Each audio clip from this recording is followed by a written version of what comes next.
Homebistro.com. Freshly prepared, home-delivered, restaurant-quality gourmet meals delivered straight to your home. Choose from over 50-plus gourmet meal options cooked by world-class chefs and delivered frozen, ready to eat within minutes and no commit. Welcome to the one-shop gourmet food delivery, specializing in affordable options to eat right and feel great. 100% satisfaction guaranteed. Every ingredient is handpicked to the highest standard. And why you should buy from Homebistro.com? Restaurant quality, made with natural ingredients, delivered right to your door. Overnight shopping is available. Diabetic, paleo, heart health, and vegetarian options to eat. Doing business since 1999. Courteous, knowledgeable, and professional support. Complete PCI compliant SSL security ordering, and great meals. Choose from some of my favorite dishes: the Mediterranean chicken with orange honey sauce, the charbroiled chicken romesco, or the grilled chicken breast with sweet and spicy vegetables. No matter what you choose, you can't lose with Homebistro.com. Eat great, feel good, and save some money with Homebistro.com. Hit the link in the description section below for more information. TheWhoThatDaily.com. That's right, TheWhoThatDaily.com. Your one-stop shop for everything New Orleans Saints, New Orleans Pelicans, LSU Tigers, even the top flight boxing news. So if you're a Who That and you're looking for a place to stay up on your team, TheWhoThatDaily.com is your site. TheWhoThatDaily.com for the sport Who That in all of us.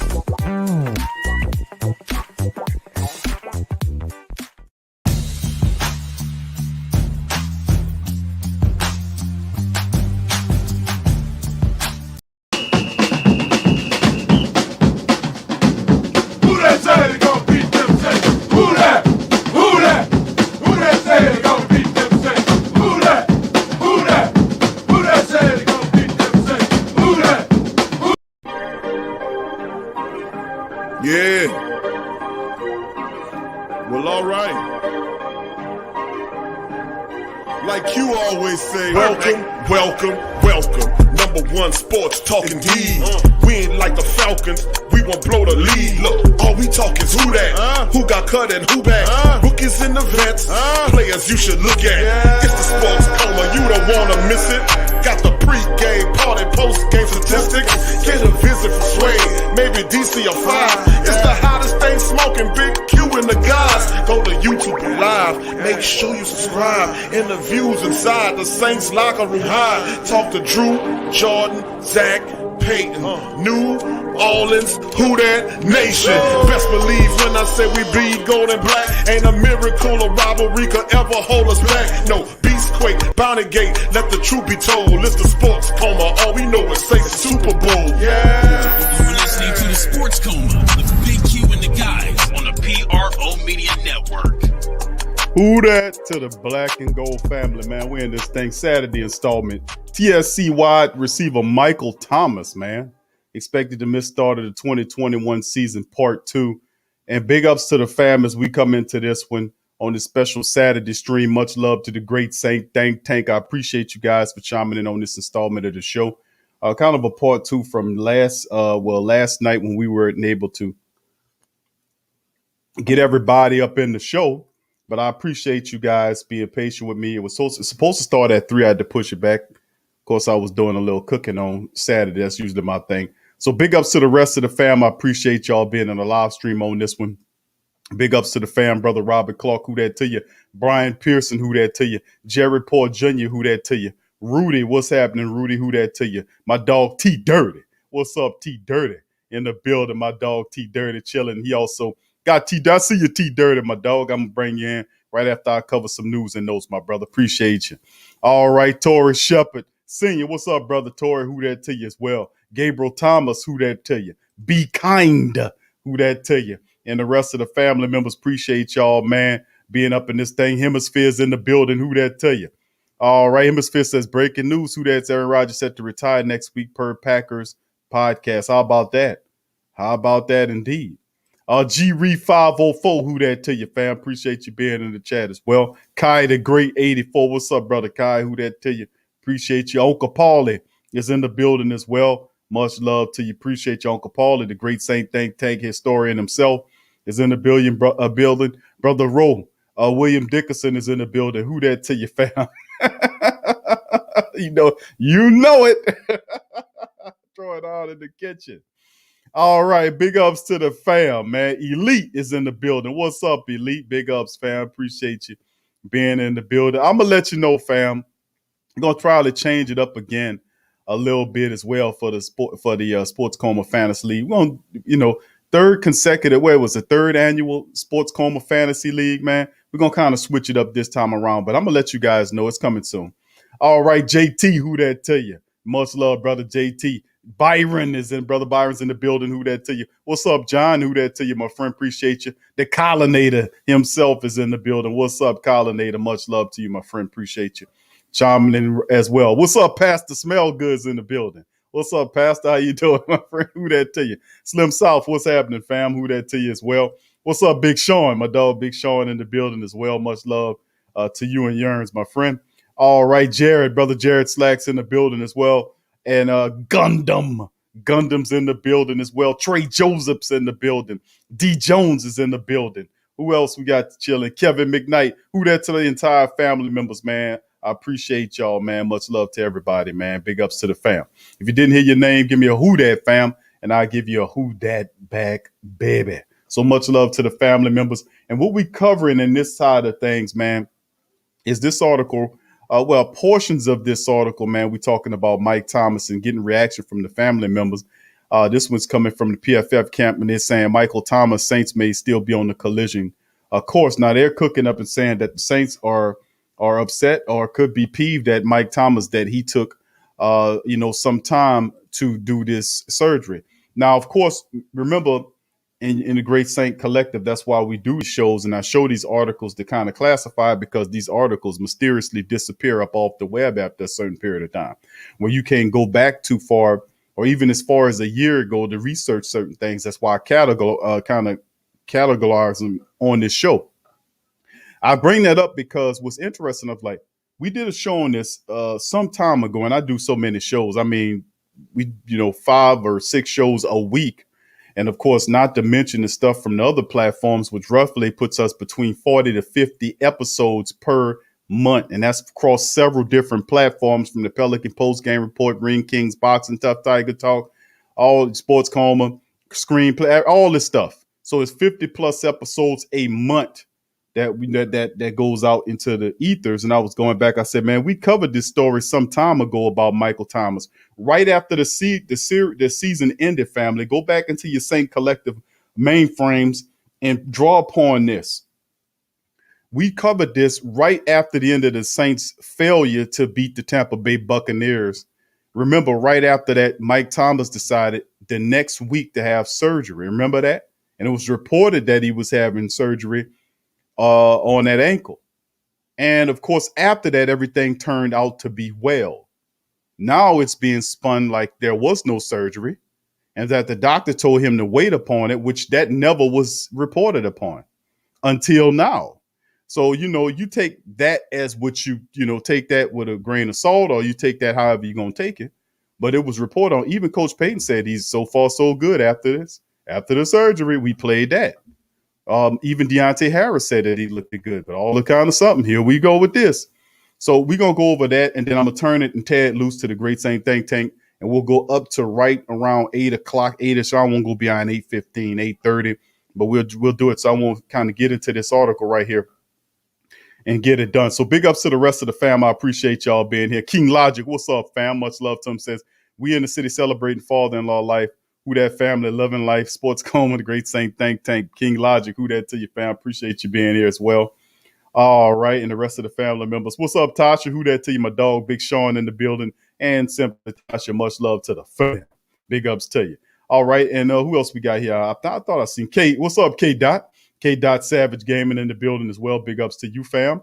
Appreciate you, and as well. So it's interesting to say the least, family, because that's, I'm a bit of a detective when I'm like, hold on here. I've done that before.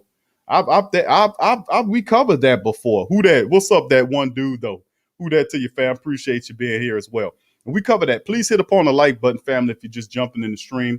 I see a lot of the family members hit it. Please, if you hadn't hit it, do me a service and hit the hell out that like button. Hit the hell out that subscribe button if you hadn't hit it either. So with that being said, fam, let's go over this because I want to bring. I got my dog T Dirty waiting in the wings here, and I'm gonna hear from him momentarily. And we got Tragic. What's up, Tragic? Big ups to Tragic 504 as well, and the rest of the family members chiming in up in this thing. Tramal, what's up, Tramal? Big ups to you, fam. We're gonna get into this thing. All right, now this one, Mike Thomas Saints may still be on the collision course. Let's see what this is going because there was a one that Nick Underhill wrote that was actually pretty good as well. And I really enjoyed the Nick Underhill article because Nick Underhill was flashing back like I was and saying, hold on here. We done been through this before.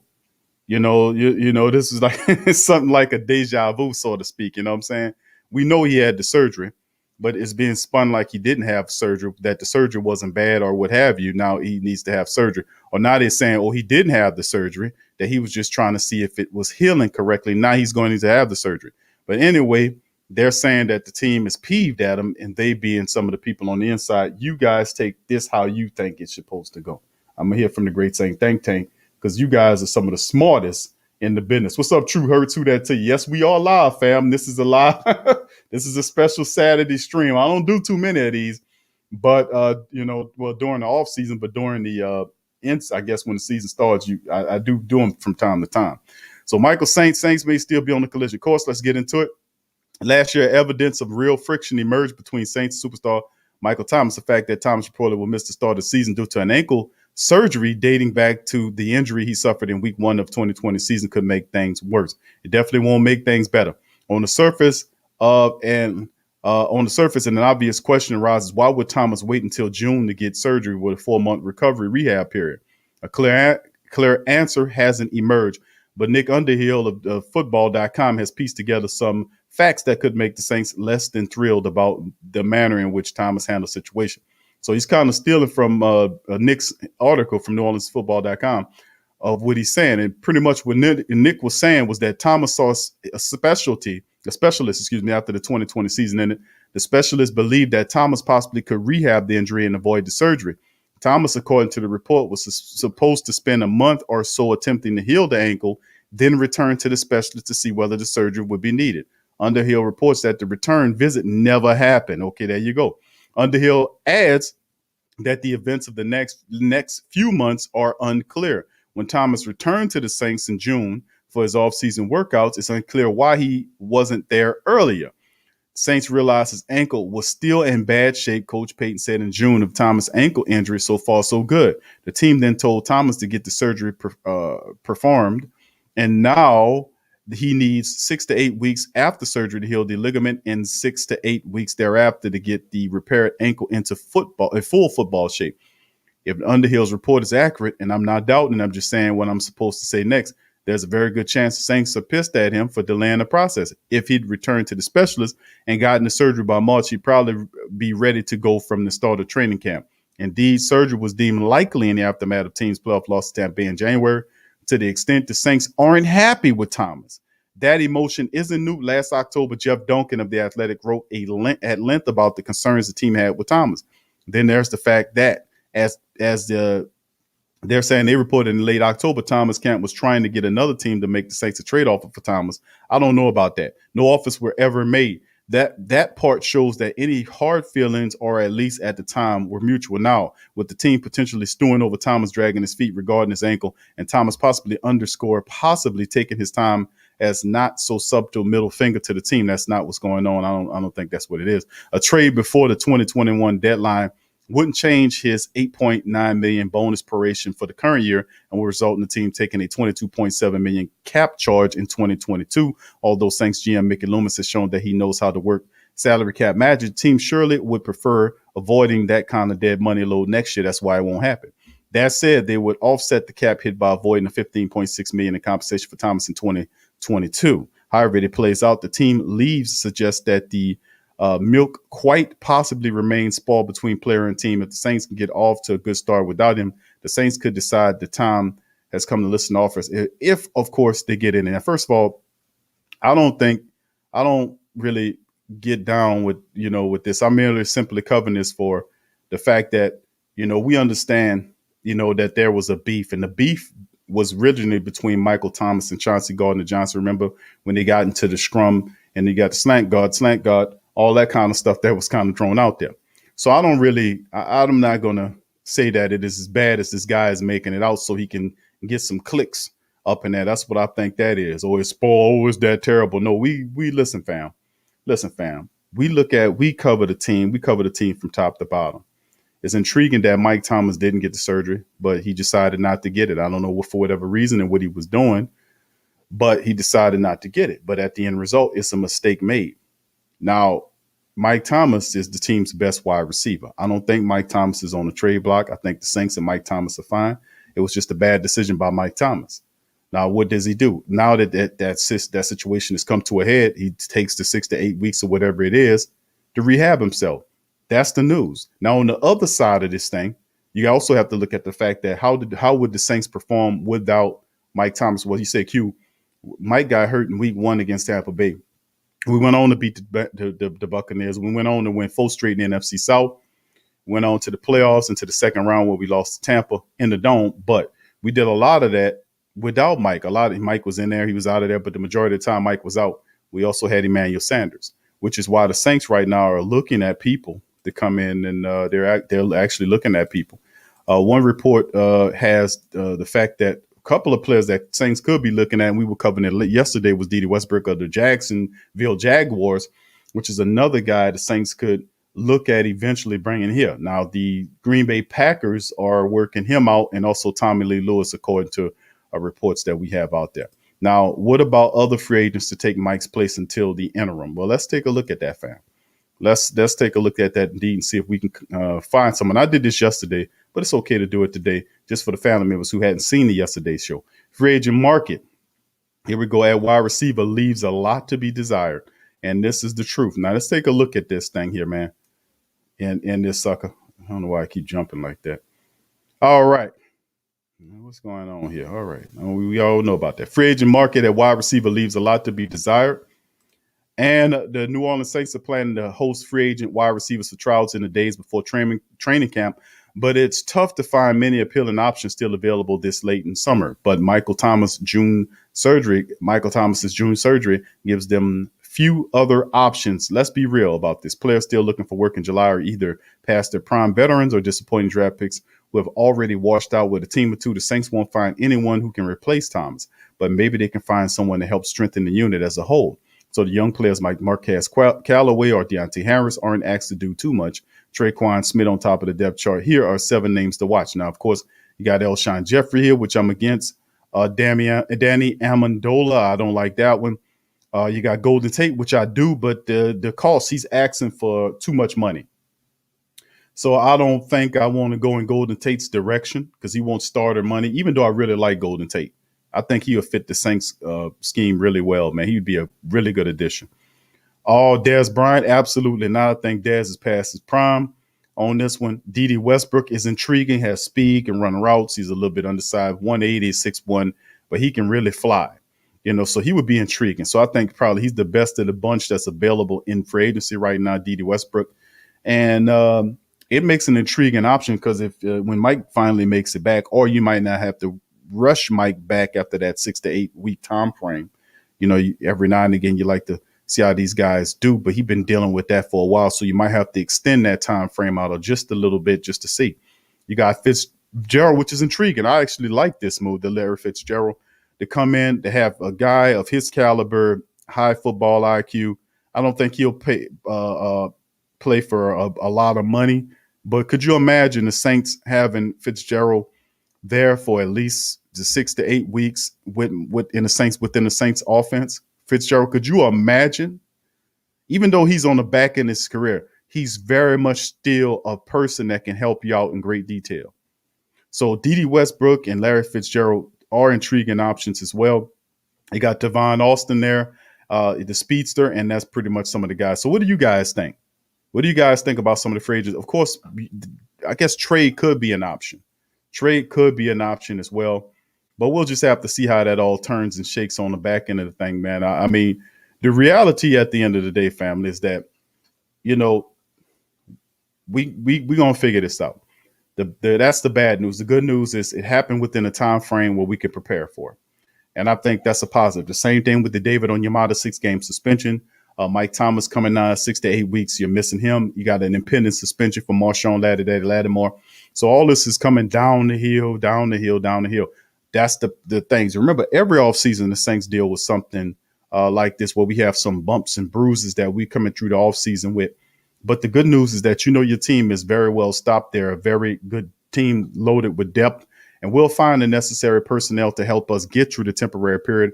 And the even bigger bonus to this whole thing is that the fact that the Saints, this is not a long-term thing. Like, you get one guy, you get Mike back in 6 to 8 weeks. You get David Onyemata back in 6 games, and Marshawn Lattimore could be out for a game, maybe 2. So, I mean, with that being said, none of this is extended periods of times where you have to do without your star. So by, a little past the midway point, you'll have your team together as a whole moving forward.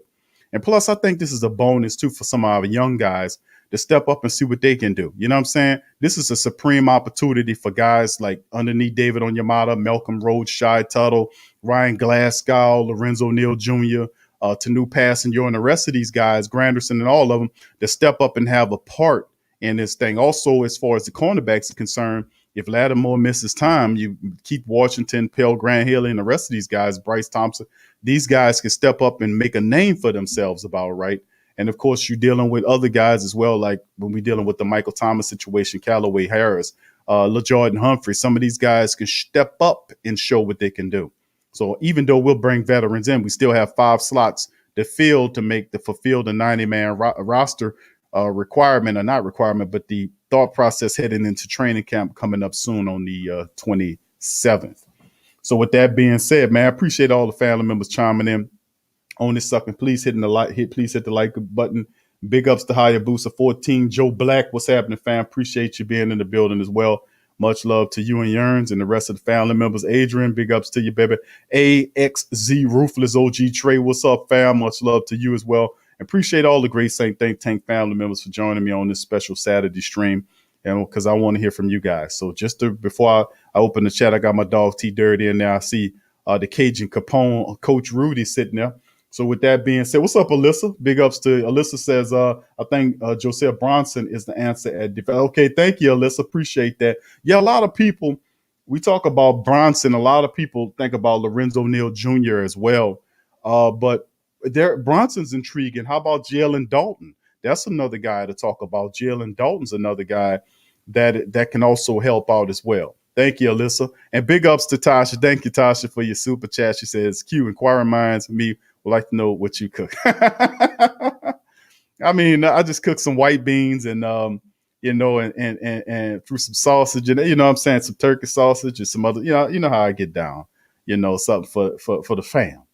But anyway, fam, listen, I'm about to get going, and thank you, Tasha, for thank you, Tasha. And yes, they got something in this damn cup. It's Saturday, y'all. You hear me? So big ups to the fam.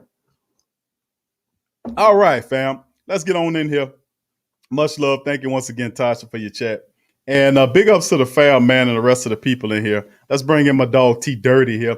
And if you want to join T Dirty and Coach Rudy, you can feel free to hit upon the link. It's located at the top of the chat. Hit the hell out of that chat, that link at the chat, and you can be able to pop on the panel.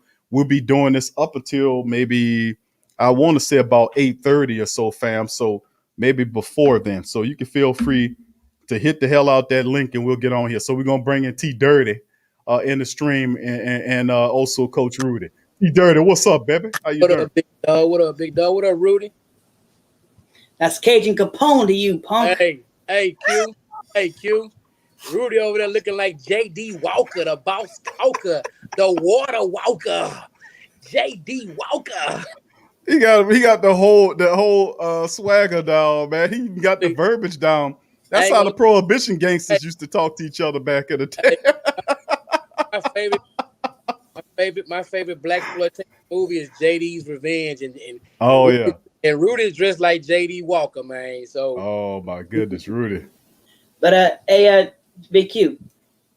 What's up, Rudy? I heard you use turkey sauce in your white beans, right? That's correct. I have a sausage recommendation for you. Okay, what you got? It's called Kaneka sausages. Kaneka.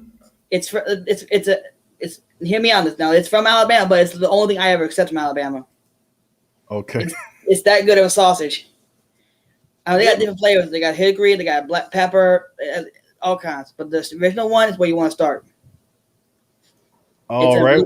You can get it at your local Walmart or wherever, you know. Well, I appreciate that, Coach Rudy. I'm gonna look into that, my man. And welcome into the live It has stream. blue label, so Okay, it has blue lettering. Excuse me.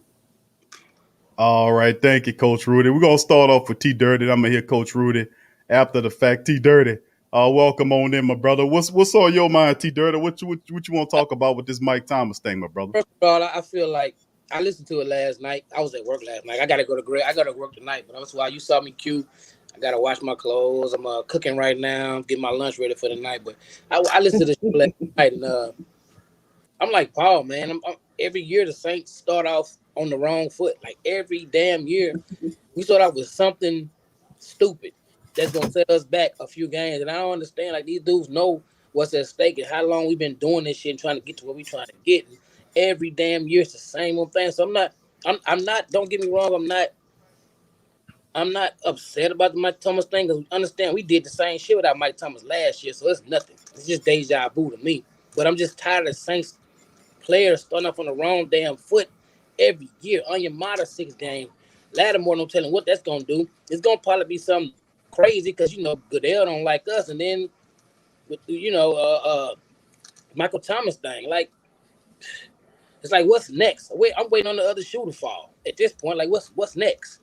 Like we gonna be behind the 8 ball. We gonna be up under the pool table, up behind the 8 ball. It's crazy. I mean, that's all I gotta say. I'm not worried about the Michael Thomas thing because Mike Thomas was out last season, and these young wide receivers stepped up. I want to see what Deontay Harris gonna do because he got now somebody that can stretch the field with Winston. What's gonna happen? And I've been watching what Rudy was saying about this dude Lawrence Woods. I watched his house, and the dude is like his legs move like sewing machine needles, man. I'm like, my favorite place the moment of that is like he wasn't even on screen. So the opposing team literally returned the ball. He came screaming on screen from across the field.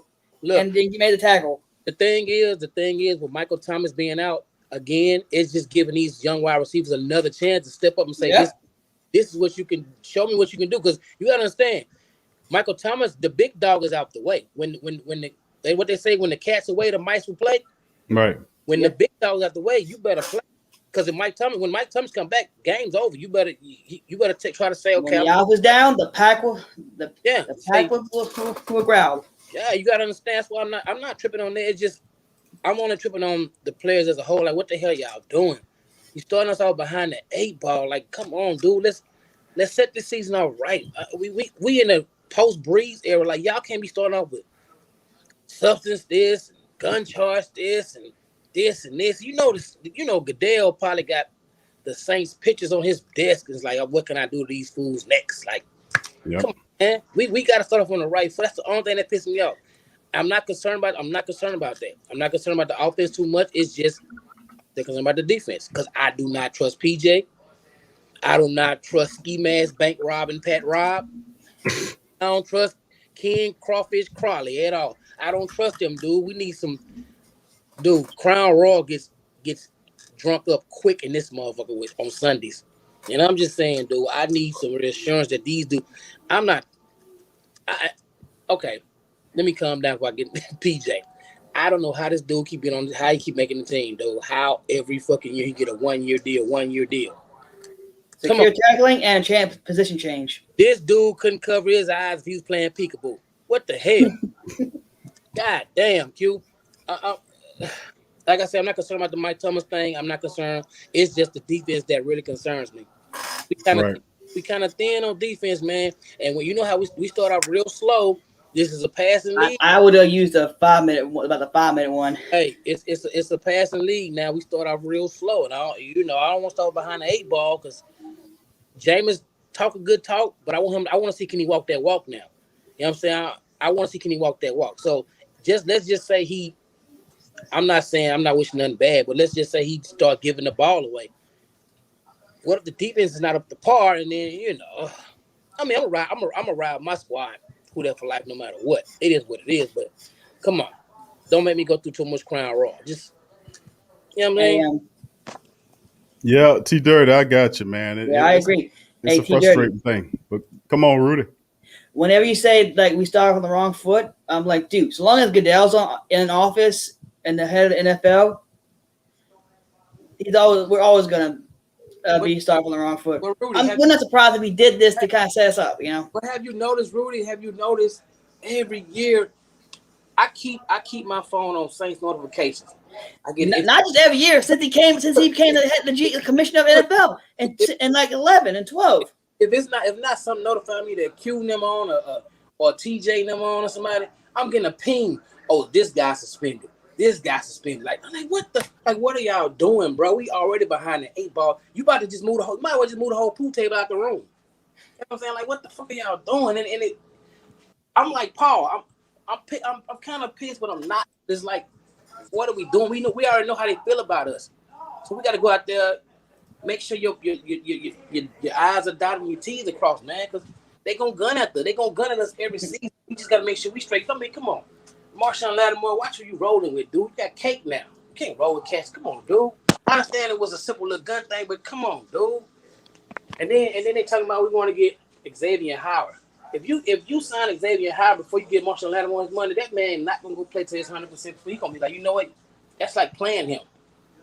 Don't just pay this man and then we got real shit, bro. I'm just tired of this shit every year, man. It's like I don't care about the regular season no more. I don't care about no NFC champs. I don't care about a T-shirt. I can make T-shirts my own. I can make a T-shirt my own. I can make a T-shirt right now that say New Orleans Saints are the 2022 Super Bowl champs. I don't give a damn about that. I need them to go out there and handle business in the playoffs and get the job done, man. Stop acting a fool before the season even starts. Now the Michael Thomas situation is this somebody saying this source saying that. I don't know what's going on, but look, we've done it without Michael Thomas. We can do it without Thomas again. It ain't no thing. This is deja vu. So I ain't tripping on that, dog. I will say this though, T Dirty. I have a feeling that this whole the whole gun incident was like a misunderstanding, right? Right, Big Q? Yes. It wouldn't surprise me if the charges were dropped and dismissed and the case was dropped altogether, It would not surprise me that happens, But Goodell's gonna find some way to get us to literally shove something up our ass, Look. But that's why I say I'm really excited for this preseason because we can see all the new guys play. And by the way, Jameis, I think he can walk.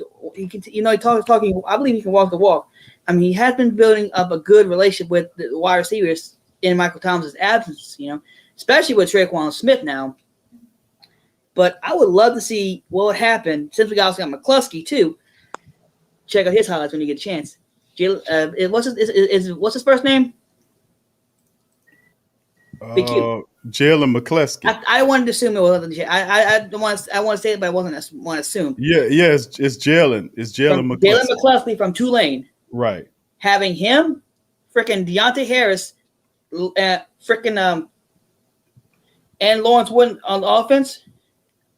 That's a triple-headed monster, but we're going to run some more, but also use a lot more tight ends. So we got 2 3-headed monsters in those 3 guys. One thing I'm kind of curious. I'm kind of wondering what Quan Baker will do. He's a sneaky little guy. They might have our opponents might have their hands full. One thing I can say that this will be a very interesting training camp. It will be because you got the quarterback position, you got cornerback. I want to see who's gonna step up. It's like I was listening to Q. It was either Q or TJ. It was like you don't know what these unnamed players gonna turn into because we didn't know Kamara was gonna be Kamara. We signed Adrian Peterson, and Adrian Peterson looked at Sean Payton with one look, and he was gone, and because Kamara stepped up. You know what I'm saying? Marcus Colston was a 7th-round pick, and knew what he turned into. So you never know what we got. That's probably why he's probably waiting against the sign of the veterans or whatever. But I want to know. I want to see what we're gonna have when this. I'm excited about keep watching it. You know what I'm saying? Because right. You know what I'm saying? I want that because look.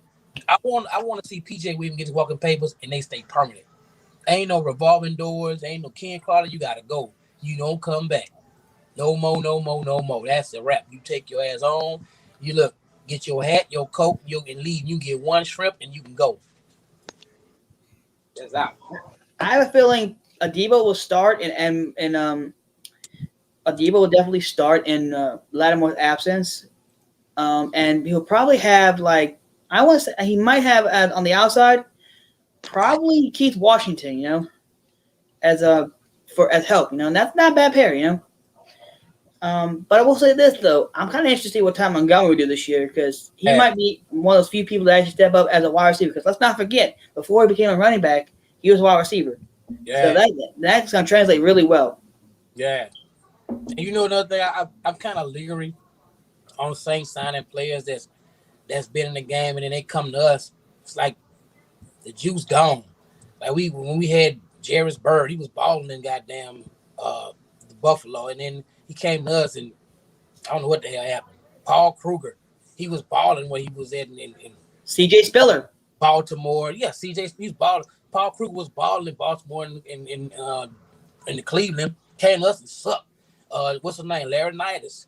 He's balling with the Rams. Came to us and got ran over by Rashard, that Raiders running back. Like, what the hell? Every time you get Brandon Brown, oh my God. Oh, my legs got numb. That dumbass knock-kneed son of a, oh my goodness. TJ Spiller, he couldn't stay healthy to save his goddamn life. So I don't care about the Richard Shermans and all that. Richard Sherman got to handle what he got to handle. First of all, that's a whole nother. I don't even want the Saints to get him to deal with that because just say the Saints say we're gonna take a chance and get him. Roger Goodell watching. Oh, if the Saints get him, you're gonna be suspended 10 games just because we got him. So just leave him alone right now. Let's go for somebody else that we can afford and somebody that's reasonable that's not gonna break the bank and not gonna put us no cap hell for next year. Yep. This is true, man. And every level, to be honest with you, this is very true. That's it. This is true because, it seems problematic. And then you kind of expand out and then you think about the retirement of Drew Brees, the switch at the quarterback position. But I think what stabilizes is the fact that the strength of the team is the running attack. And I think we'll be fine when it's all said and done. I think David Onyemata hurts a bit for 6 games. But that's the bad news. The good news is he comes back. That whole ordeal was very, very extreme. I'm like, for that charge, I'm like a minimum of at least anywhere from 2 to 4 games. Minimum. Right. He's suspended for what? 6 games? 6 games. Yeah. But we got 17 games now, so it's like a drop of water in the bucket now. So it's I don't look at that like that. You know what I'm saying? Like I say, the only thing that's on me cute is the defense. There he is. Look, I got a 70-inch screen TV. That ball going there, I can see where it's going. And then if your head turned the wrong way, so you can see before it happened. Oh, yeah, he was out of it. Boom. You know what I'm saying? The defense. And Lattimore, because I don't want him to go out there and like, hey, I'm gonna play. You know what I'm saying? Yeah, we should be all right, fam. I like a lot of people thinking that, but I think we'll be fine, fam. I really do. All right, I'm gonna bring in just a second, T Dirt and Rudy. We got another family member jumping in there, Brother Tragic. Brother Tragic, welcome to the show, fam. Tragic. What's happening, everybody? How you doing, brother? Oh man, Brother great. Tragic. On my way home, just touching in on this Michael Thomas deal. I missed the live show yesterday. I heard the replay, but I remember last year when this high ankle sprain first happened. I didn't want it to be, but I told you that the high ankle sprain. I don't know if you remember, but I told you I'd say it takes about 9 months to really truly heal a high ankle sprain. I told you it wasn't the regular sprain. Oh yeah. Only sprain doesn't take as much, so. But everybody kept saying it was like that. Everybody kept saying that they got the NFL have this type of rehab, they got that type of rehab. That a high ankle sprain is different from a normal ankle sprain, and it's a 9-month. It takes you like about 9 months to get over a high ankle sprain, and then by him trying to come back early, I think that just further set the timetable back. Yeah, I remember that, Tragic. And I retain unfortunately, like when I was actually majoring in biology, I didn't retain as much information. It seemed like that's like now drilled in my head now. You know, sprains are actually worse than breaks. Like, when you get a Mhm. sprain, any type of sprain, you really actually tear the ligament has a tear in it, but it's not completely torn. A lot of times when people hear the word sprain, but it actually has a tear in it. And when you get a A sprain, hairline tear. when you get a strain without strain or sprain, what happens? The swelling. When you get that swelling, the swelling tries to keep that ligament from completely tearing. So when you get that swelling in there, it's trying to get that ligament from completely tearing. But the thing is, when you get a sprain, sometimes it's better to get a break because actually a break or a complete tear heals better than a partial tear. Believe Amen. it or not. I believe it.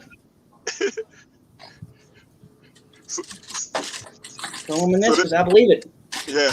So this is going to be something that he's going to have to deal with unless he completely just go through the process of letting it actually completely heal. This is Well, I this. don't think he got much of a choice, brother Tragic. He was supposed to do something in which he was supposed to come back to the specialist, according to Nick Underhill's article, and do that. And of course, when you was talking about the high ankle sprain recovery time, I put up on the screen for the family members an estimated timeline for an injury to occur, and of course, I mean for the rehab to come through. And of course, you see the pictures right there of broken down of the upper ligament, lower ligament, and so on and so forth. But I mean, what's intriguing about the whole thing is that he has no choice but to wait. He was trying to play through it the first time around. He He probably shouldn't have waited. aggravated He it. should have waited. And Yeah, now, he should have he should have got it done after the season was over with. The specialist told him, wait a little bit, see how it does, and then come back to me. Nick Underhill said he never went back to get it. And which is interesting because we didn't hear nothing about that until now. That was months ago.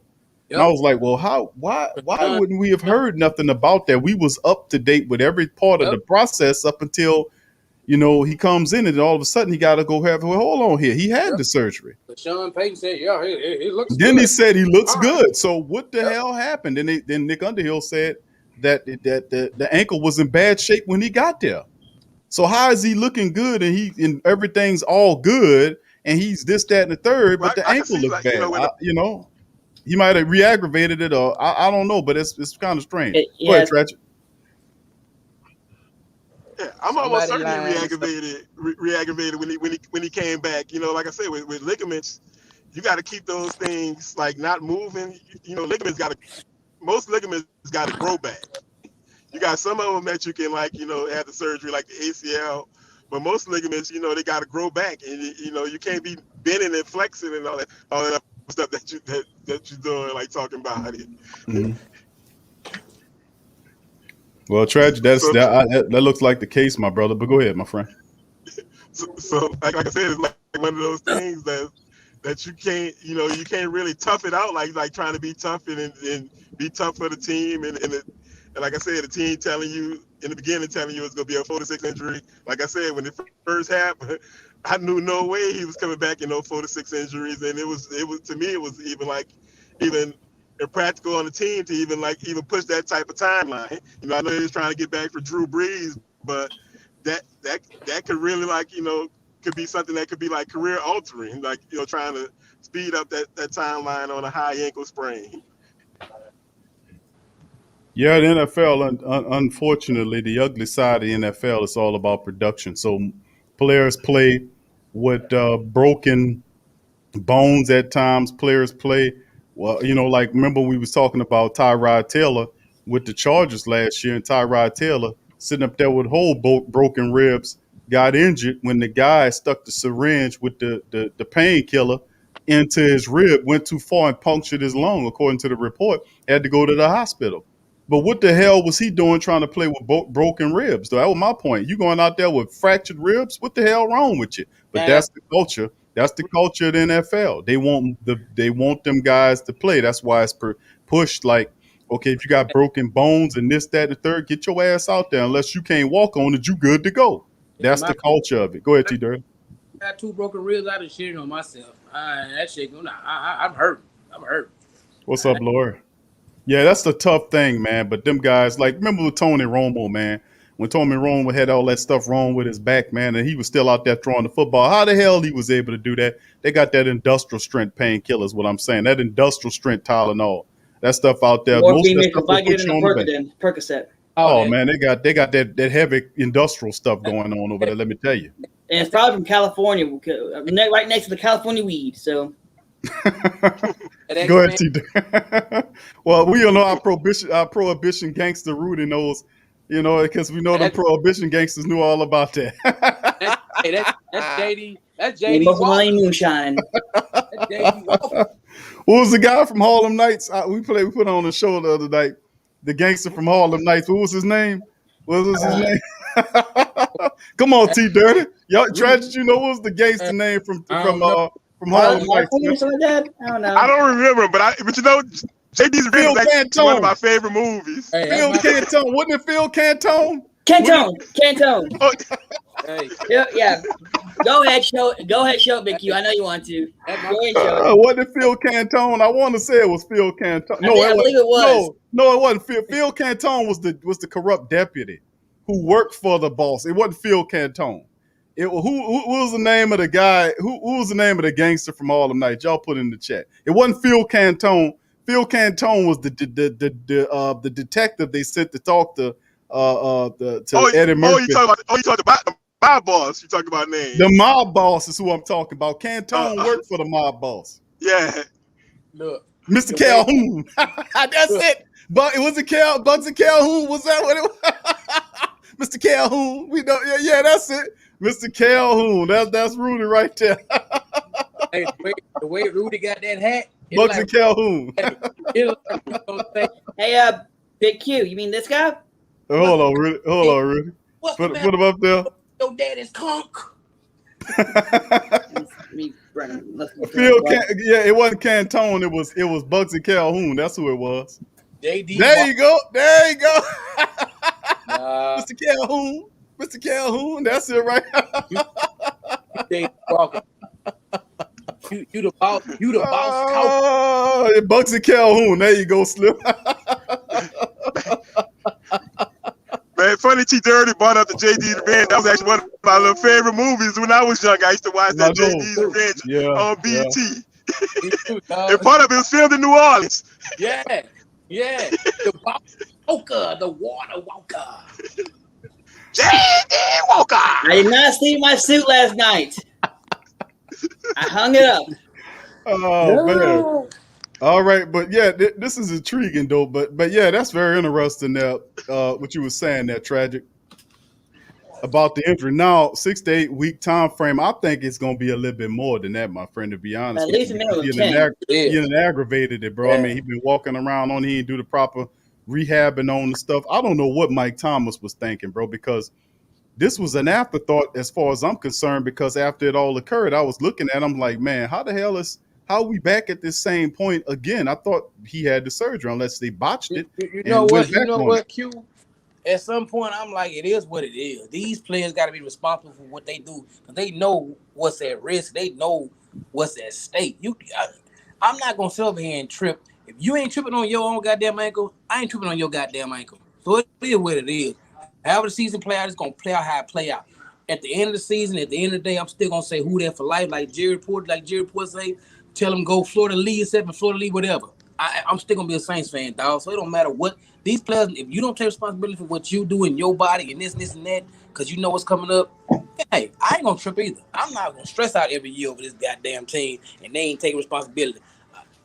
Hey, it is what it is. I'm going to ride with whoever they want back of that jersey at the end of the day. It is what it is. Well, I mean, that's true, T. Dirty. Just a second there, Jerry. Just a second, my friend. Let me give a shout out to the Great Saint Think Tank.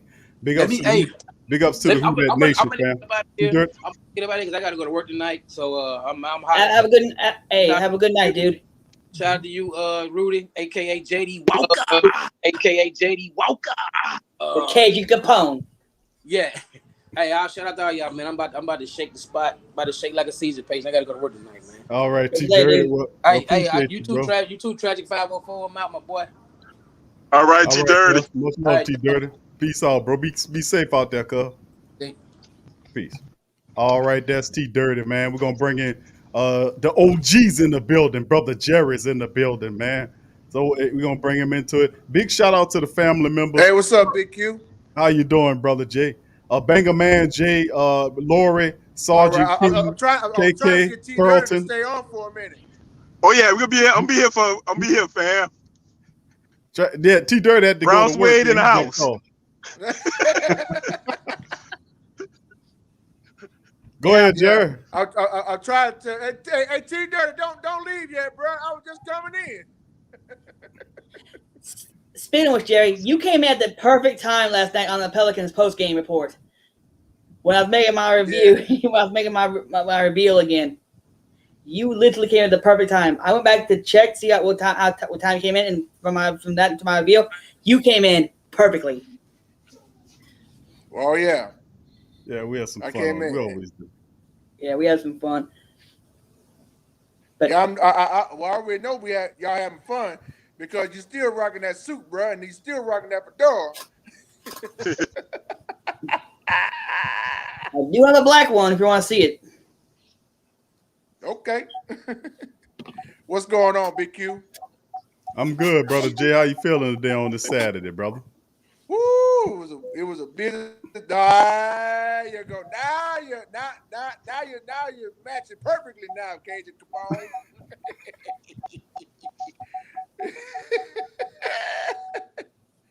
Yeah.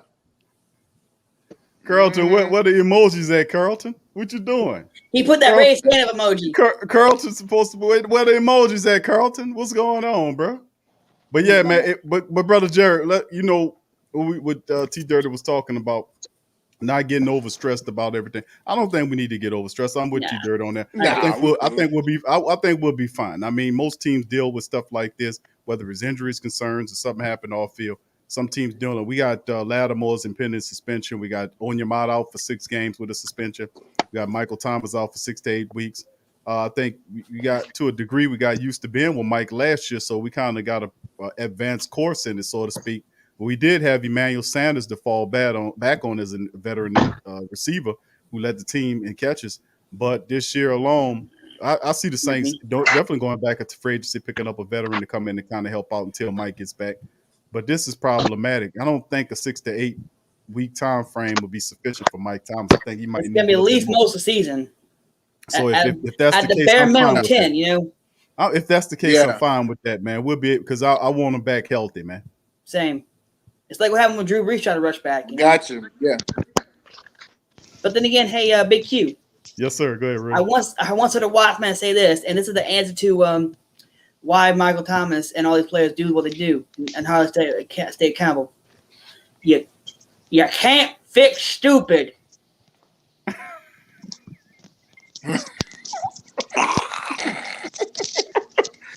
No, you can't.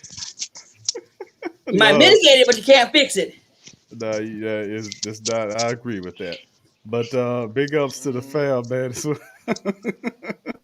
Yes, indeed. Carlton got the emoji. So, Carlton, what emoji is that? Is that a detective? Is that what's going on over there? Is that a detective emoji right there? Is that what that is?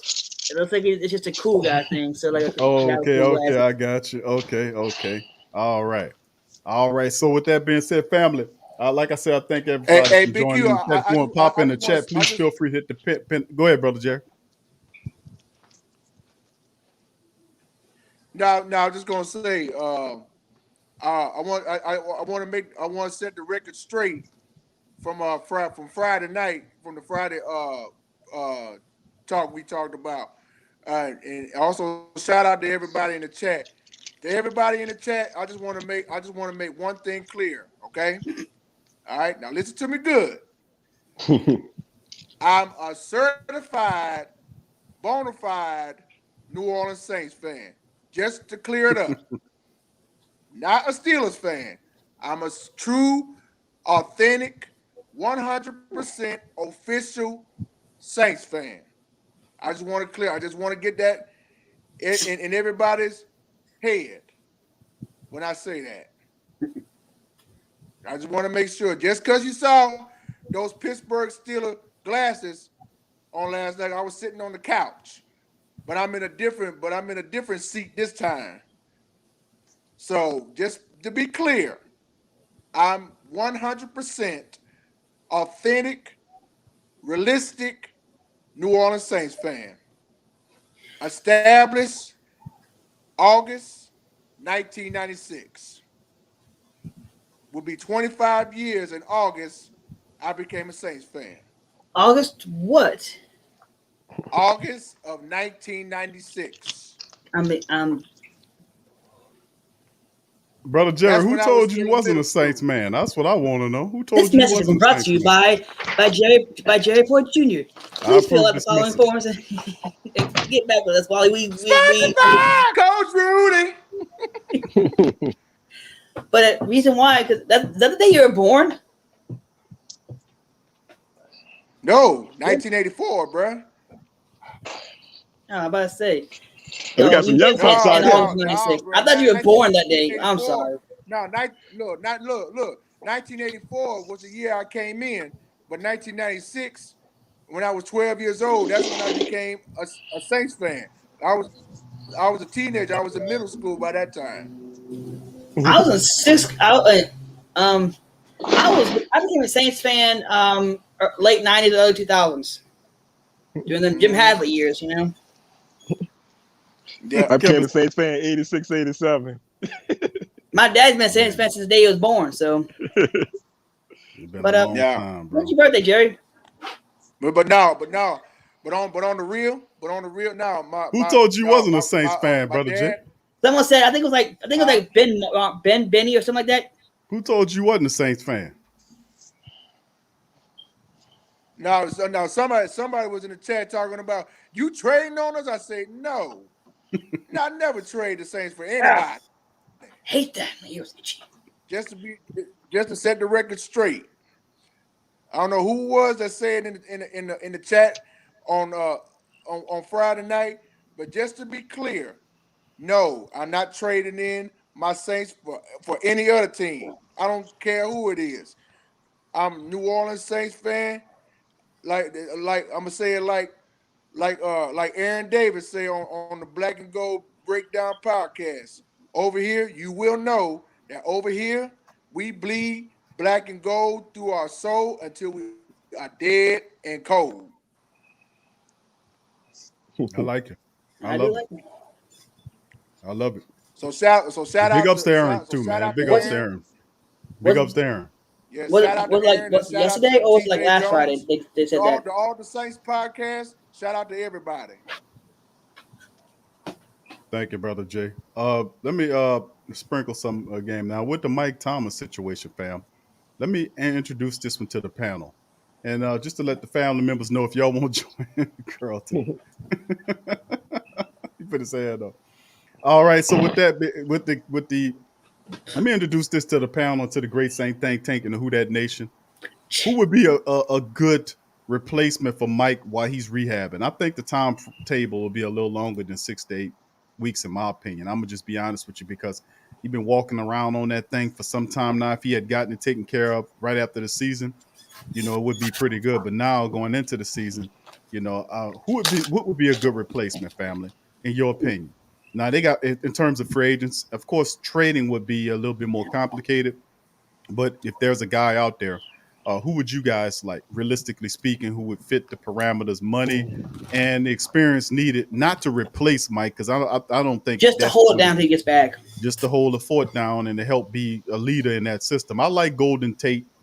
People like Dede Westbrook. I like Dede Westbrook, but I think he probably going to be competitive. A lot of the teams out there see him as a top wide receiver. Big Q. You're gonna be right. I think Golden Tate to me would be in the list. So I'm thinking let me throw that up. So let me throw that out there to the panel. Tate as well. I'm thinking Golden Tate too. I'm thinking. All right. I'm thinking Golden Tate as well too. You hit the nail on the coffin right there, bro. Because I was about to say the same thing. Okay. How about you, what do you think, Coach? I think Golden Tate a little bit. What you got, Tragic? I think Golden Tate a little bit too expensive. I don't think he has the same explosiveness that he have getting in and out the breaks right now. I think you're just going to have to do this by committee. I think you're just going to have to. I think Peyton is going to have to just put the pieces in place and just kind of like move the pieces around. But I think the answer is probably already on his team. I don't really think you have to go out to actually get somebody. I think Peyton can make up for the loss of Thomas in scheme. So no free agents needed. No free agents needed. Just scheme them up. I think Callaway, or as y'all might say, young Fallaway. I think he looked like that dude too. He looked just like him. I think he showed the ability to, like, in that Detroit game to push the sticks and run those comeback routes just enough to get the defensive back out and showing that he could catch the ball in volumes. Like, I think Callaway might be the guy. Yeah, and that's interesting because we talked about this on the last stream. The Saints have several other players that don't necessarily classify as wide receivers that can have an impact in the wide receiver room, namely Taysom Hill, Ty Montgomery. So, I mean, there's several other people. Lawrence Woods, if you want to bring him over from that side of the ball. So some imagination needed, and you could probably bring some more explosiveness in there. But if you're looking for a veteran to stable the group, I understand. But I understand where you're coming from. And you're right, Golden Tate, reason why he's not inside, he won't start a level money.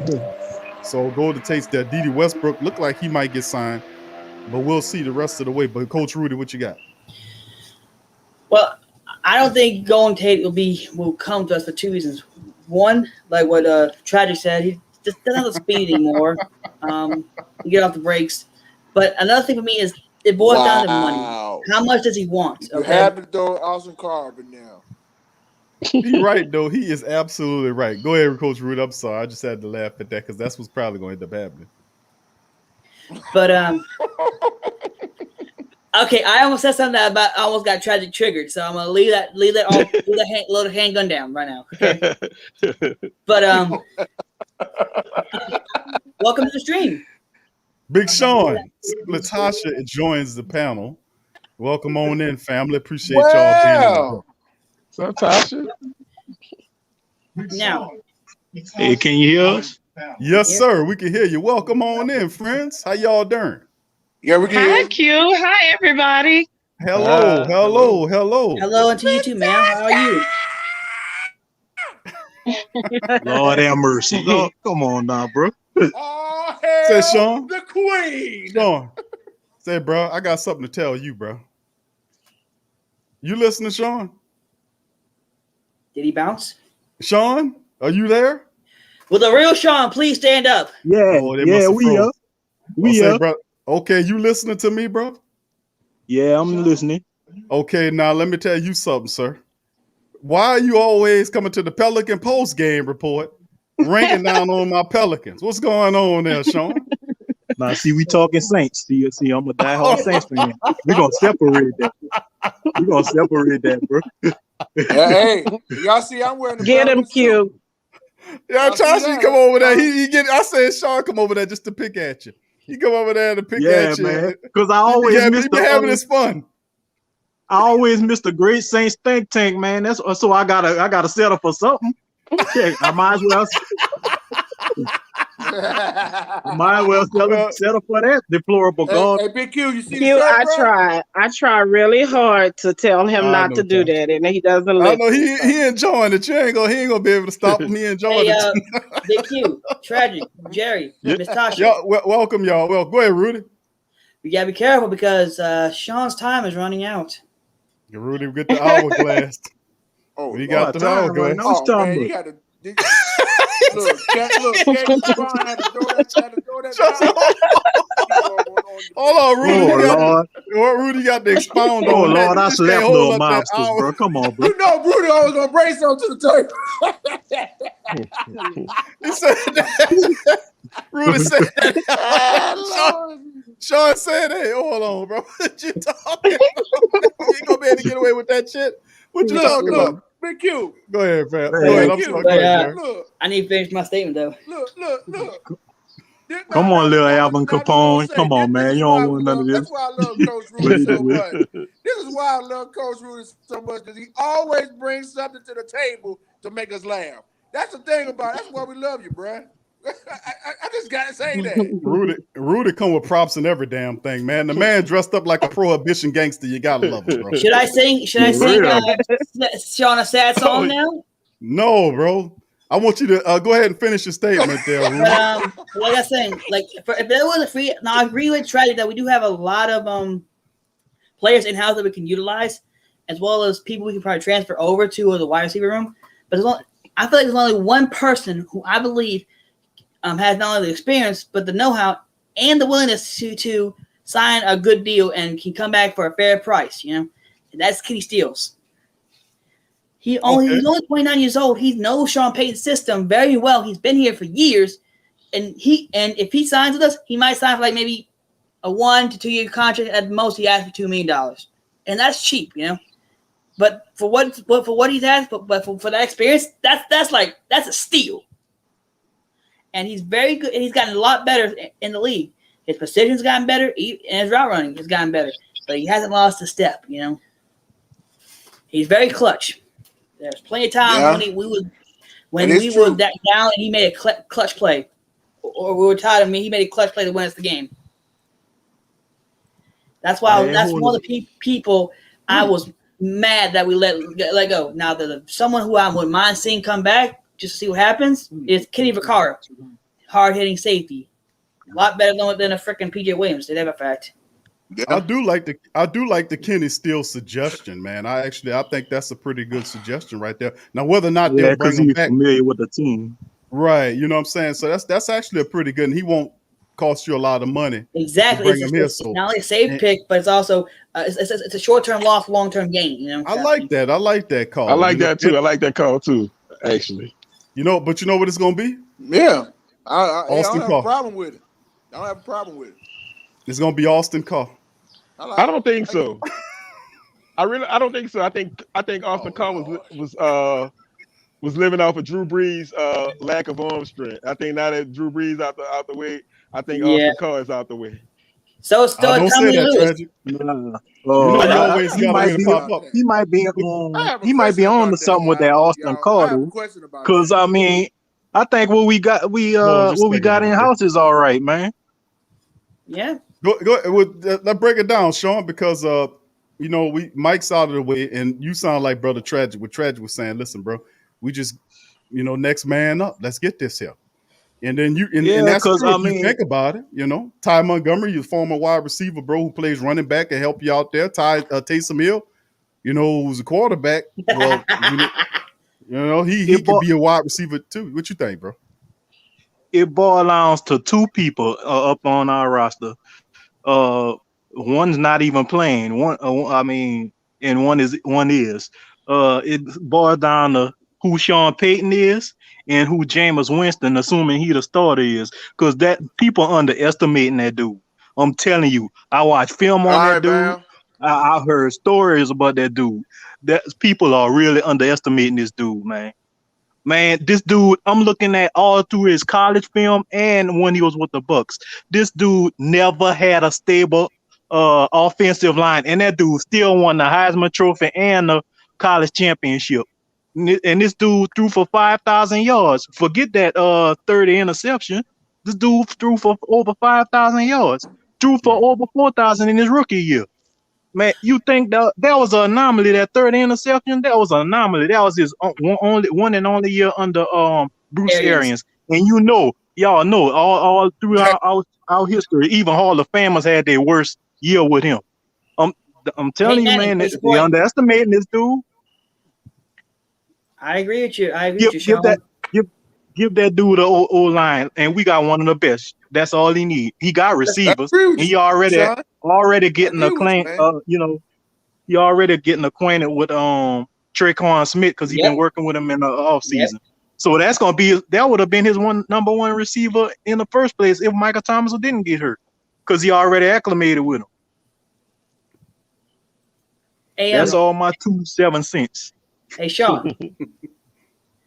What's up? Let's not forget who he played against in the championship with Florida State. Who he played against? Auburn. Heck, I forgot. A good Auburn team. All I know is he beat him. An SEC team. Like if you could beat an SEC team, you got some talk. You got some room to talk. You know, you can only talk, but you can walk the walk because that SEC is one of the hardest, the toughest conference to beat. You seen all them You seen all them sacks? You seen all them sacks he escaped at Florida State and with Tampa Bay? You saw I was listening to that game. People thought he was sacked all them plays. Man, that dude, man. He literally sliced up that defense. That was a strong defense. There's a lot of Jameis Winston hate out there, man. It really is. Covering him like he was Tampa Bay Jameis, and I keep telling them it's a separation, it's a divide there.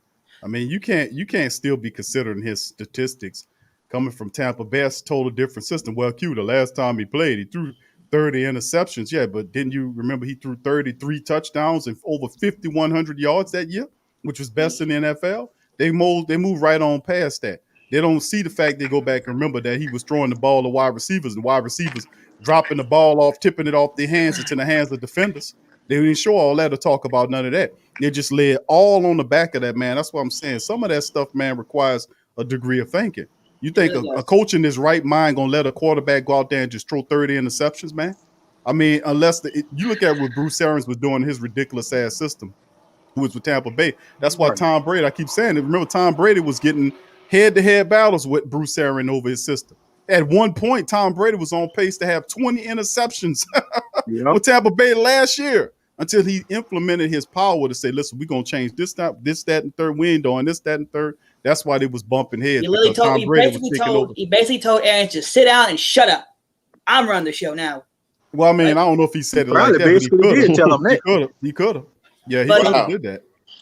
But Sean, I do gotta apologize because in my naive younger self, I thought he was not that good of a player. But then I actually went back and watched the film. Like it wasn't his fault; it was the coaching and the O-line's fault. Like he was a pretty good player. He always kept them in the game. Every time I went back, so I had to eat my own crow. Years later, but I'm gonna eat it. You know. Yeah, eat it. Eat it, man. Own up to it. At least you own up to it. Hey, Sean, I don't know if you see in the comment, man, but they had a real good one just zing you in the comment section. Brother Jamal. No, Jamal be seeing you over at the Pelican post game report. Yeah, he said you could take them. He said you could take them 7 cents and fix the Spurs. That's about you got about as much. I'm gonna give them to y'all. Y'all need it more. Hey, Big Q, you gotta love this. They got about as much Spurs as the Texans have and won the Super Bowl. That comment right there for a second. I'm sorry, man. Jamal was waiting on the step for that one, man. He was waiting. He was. Got him. Donna, thank you for your super chat, fam. Mine is setting the tone. Tremont just need to leave everybody alone. Y'all, can you make Tremont stop harassing me in the comment section? Look, I'm going to say it like Jerry said. I am a bona fide Cowboys fan, but I have love for the black and gold. Also, can I just love everybody? Like, can we all just get along? Yes. I told you already, Tasha. I told you, and Sean told you too. He said, listen, that's how cool we are. You be shady on the side too, Q. How? You kind of shady too. No, how? What'd I do? What'd I do, Tasha?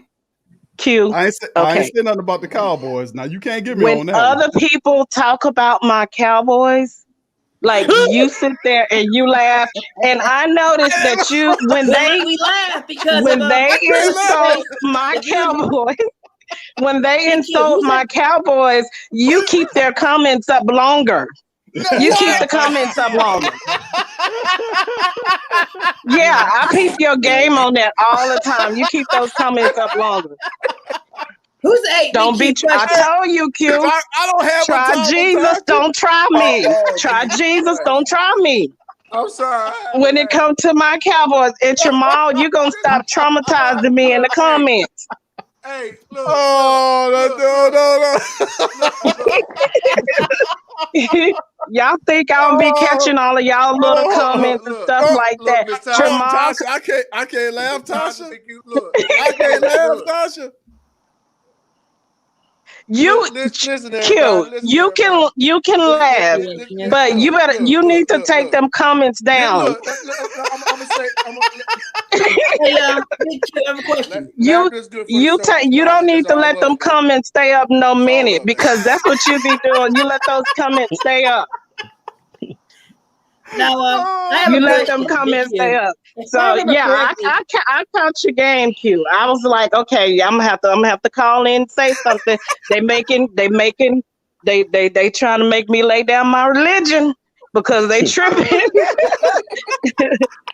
But Jamal traumatized me in the comments. I have to catch hell here at home with Big Sean. And then when I see comments like, I don't care about nobody saying what they want to say about the Cowboys, I still love them. But then when you hold them comments up, I be like, he holding that comment up too long. Hey, Miss Tasha. It's a 2 second. You got 2 seconds to hold them comments up. That's it. 2 seconds. That's for it. Cowboy insults. Yes, that's it. And then you take it off. Everyone in the chat, please. And I'll be cool. You got 2 minutes. I'll be cool. Tasha, I thought I was being good on that. I ain't say nothing about. I ain't been calling the Cowboys out of their names. There's only 2. I've been complimenting them. I said, "Well, see, Tasha." No, you good with that, Q. You good with that. Yeah. You don't do that. Even though you be sitting up there just grinning and smiling when they talking about them real bad. You smiling from ear to ear. But see, I can't that's help okay. That's okay. You can smile. You can smile, but leaving them comments up, I got a problem with you on that. Oh, all right, okay, I'll make sure. Much love to you. I'm gonna speed them. But you got 2 to 3 seconds. Tasha, 2 to 3 seconds. Miss Tasha, I got you, Tasha. I got you, man. May I say something, Miss Tasha? Anyway. Oh my goodness. Anyway, I just love you guys. I just want to say this, and I'm gonna let Big Sean have the phone, but I just want to tell y'all I love all of y'all. I just thoroughly enjoy everybody. I constantly, even if I'm not in the chats, I'm like listening. You are queen. But I love all of y'all and my queens. I love all of you. Adrian, Lori, everybody that's in the chat, love all of you. Miss Tasha, boy, go ahead. One thing to say. Tasha, much love to you and my dog, Big Sean, man. But I don't love them cowgirls, though. and also, Big Q, can I say all right, Stephen A. Smith, and who's the other guy who's working Shannon Sharp? Can I say this? Go ahead, Brother Jerry. Go ahead, Jerry. The floor is yours. No, I just want to say to Miss Tasha, we love you too, man. And also shout out to the queens in the chat as well, to the TSC, because without you, Miss Tasha, love to the queen. Without these great group of ladies like, Miss Laurie, Muse, and Miss Adrian, Val, Laurie, and T Mama, Alyssa, T Mama, KB, all those great TSC queens. KK. None of this would ever exist without y'all. KK 504 and 404 lady. There you go. Can't leave her out. Big Q. And but without you, Miss Tasha, and all the queens of the TSC, like I said, none of this would ever happen if it wasn't for y'all this right there. So we thank God for each and every one of you all. Thank you, so Brother much. Jay. Thank you, Dada, for your super chat too, fam. Appreciate you. Much love to the Sports Coma Queens out there. Big ups to y'all, man. Much love to y'all, for real. Thank you, Brother Jerry. All right, Tragic. Go ahead, Rudy. You want to say something, and then I know Tragic wanted to jump in there.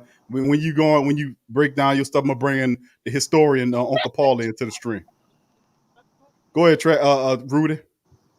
Did Rudy freeze? Yeah, Rudy looked like he froze. Go ahead, Tragic. Dang, I was just sending a salute out to the, look at that frozen picture, bro. When Jerry was saluting to the queens, I was just saluting him. He was thanking all the queens out there. You look like a real monster on that frozen picture, man. God, dog. Mr. Cantone. Yeah, that's fat. That's Fat Cat right there. That's Fat Cat, bro. I think you're coming back. All right, yeah, that's pretty good. But much love to the ladies, man. I appreciate last one of y'all, man, being in the building. I was not aware that I was holding up that Cowboy hate. I wasn't where I was holding up Cowboy hate over here on the black and gold here. More than what I was supposed to. Sometimes some of them I just it's not a time in my head. I click on it's long enough that I can read it. If it's long, I'll leave it a little bit up there for family members to read it. But some of them, when they funny, man, I can't help but to kind of laugh at them, and sometimes they do stand up there for a little bit. So,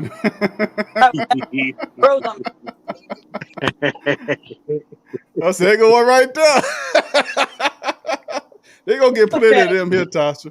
They gonna get a lot of them here. Hey guys, my computer. He's back. Mr. Cantone is back. All right. So with that being said, fam, we're gonna remember we welcome in Uncle Paulie to the panel. Uncle Paulie, the great Saint think tank historian, is in the building. Uncle Paul, how you doing today, my friend? What's going on, fellas and Tasha? What's going on? Hey, Uncle Paulie. What's going on, Miss Lady? I'm glad the ladies this is ladies' night. Let them have it, man. Lisa. What's on your mind, Uncle Paulie? But let me ask Miss Tasha one quick question. Hey, how long you think it's gonna be for Jerry Jones go to Ezekiel Elliott and say I want some of my starters back, man? You ain't been playing. I need some of my money back. What you think about that? I don't know. I'm sick of Jerry Jones. I'm really sick of him. I think I'm really sick of him. Yes, so man. I don't know. All them sons. He won't let you make no type of decisions in them back room. No, and that's the problem. I think it's just because he won't let anybody make any decision, and it's really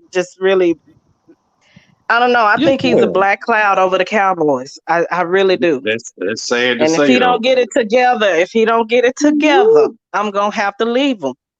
I mean, I love my Cowboys, but I don't have to leave it. I'm serious. My background with the Cowboys, my family, y'all, we have Cowboys themed funerals in my family. Wow. That's just how serious it is. So what you say? All the men in my family, when they pass away, we wear jerseys and Cowboy themed things, the flowers, the casket, you name it. That's just how it is. But at this point, I'm just like, after this season, if they don't get it together, then I'm leaving. They losing the queen, and I'm leaving. I could understand that. We got home here for you in the Black and Gold Nation. So yes, Lord. Jerry Jones, he'll fire McCarthy and blame him for everything. You know how you always got to get rid of the coach, like it's never his fault. Yeah. I don't think he care about winning. Honestly, I don't think he cares. He's flashy. That's what it's about. And I admit, as a Cowboys fan, that, the hate against y'all is real. And I see the difference in the politics that go on in NFL. I totally, disagree with it. And I understand that, the Cowboys are one of the popular team. And I know that it's been 20 something years. As Tramal just put in a comment, 20 years I've been suffering and traumatized. Yes, we all have fans. The Cowboys fans, we're waiting for a win. We want to win. We want to be redeemed. And I just feel like Jerry Jones is the problem. He's the problem. So after this season, if he does, nothing happens. I'm just out of there. Miss Tasha? Yes. I forgive me for interrupting you. But I actually have two things to say, both involving you and Uncle Paul. I believe this is the reason why Jerry Jones is the problem and won't let anyone make their own decision.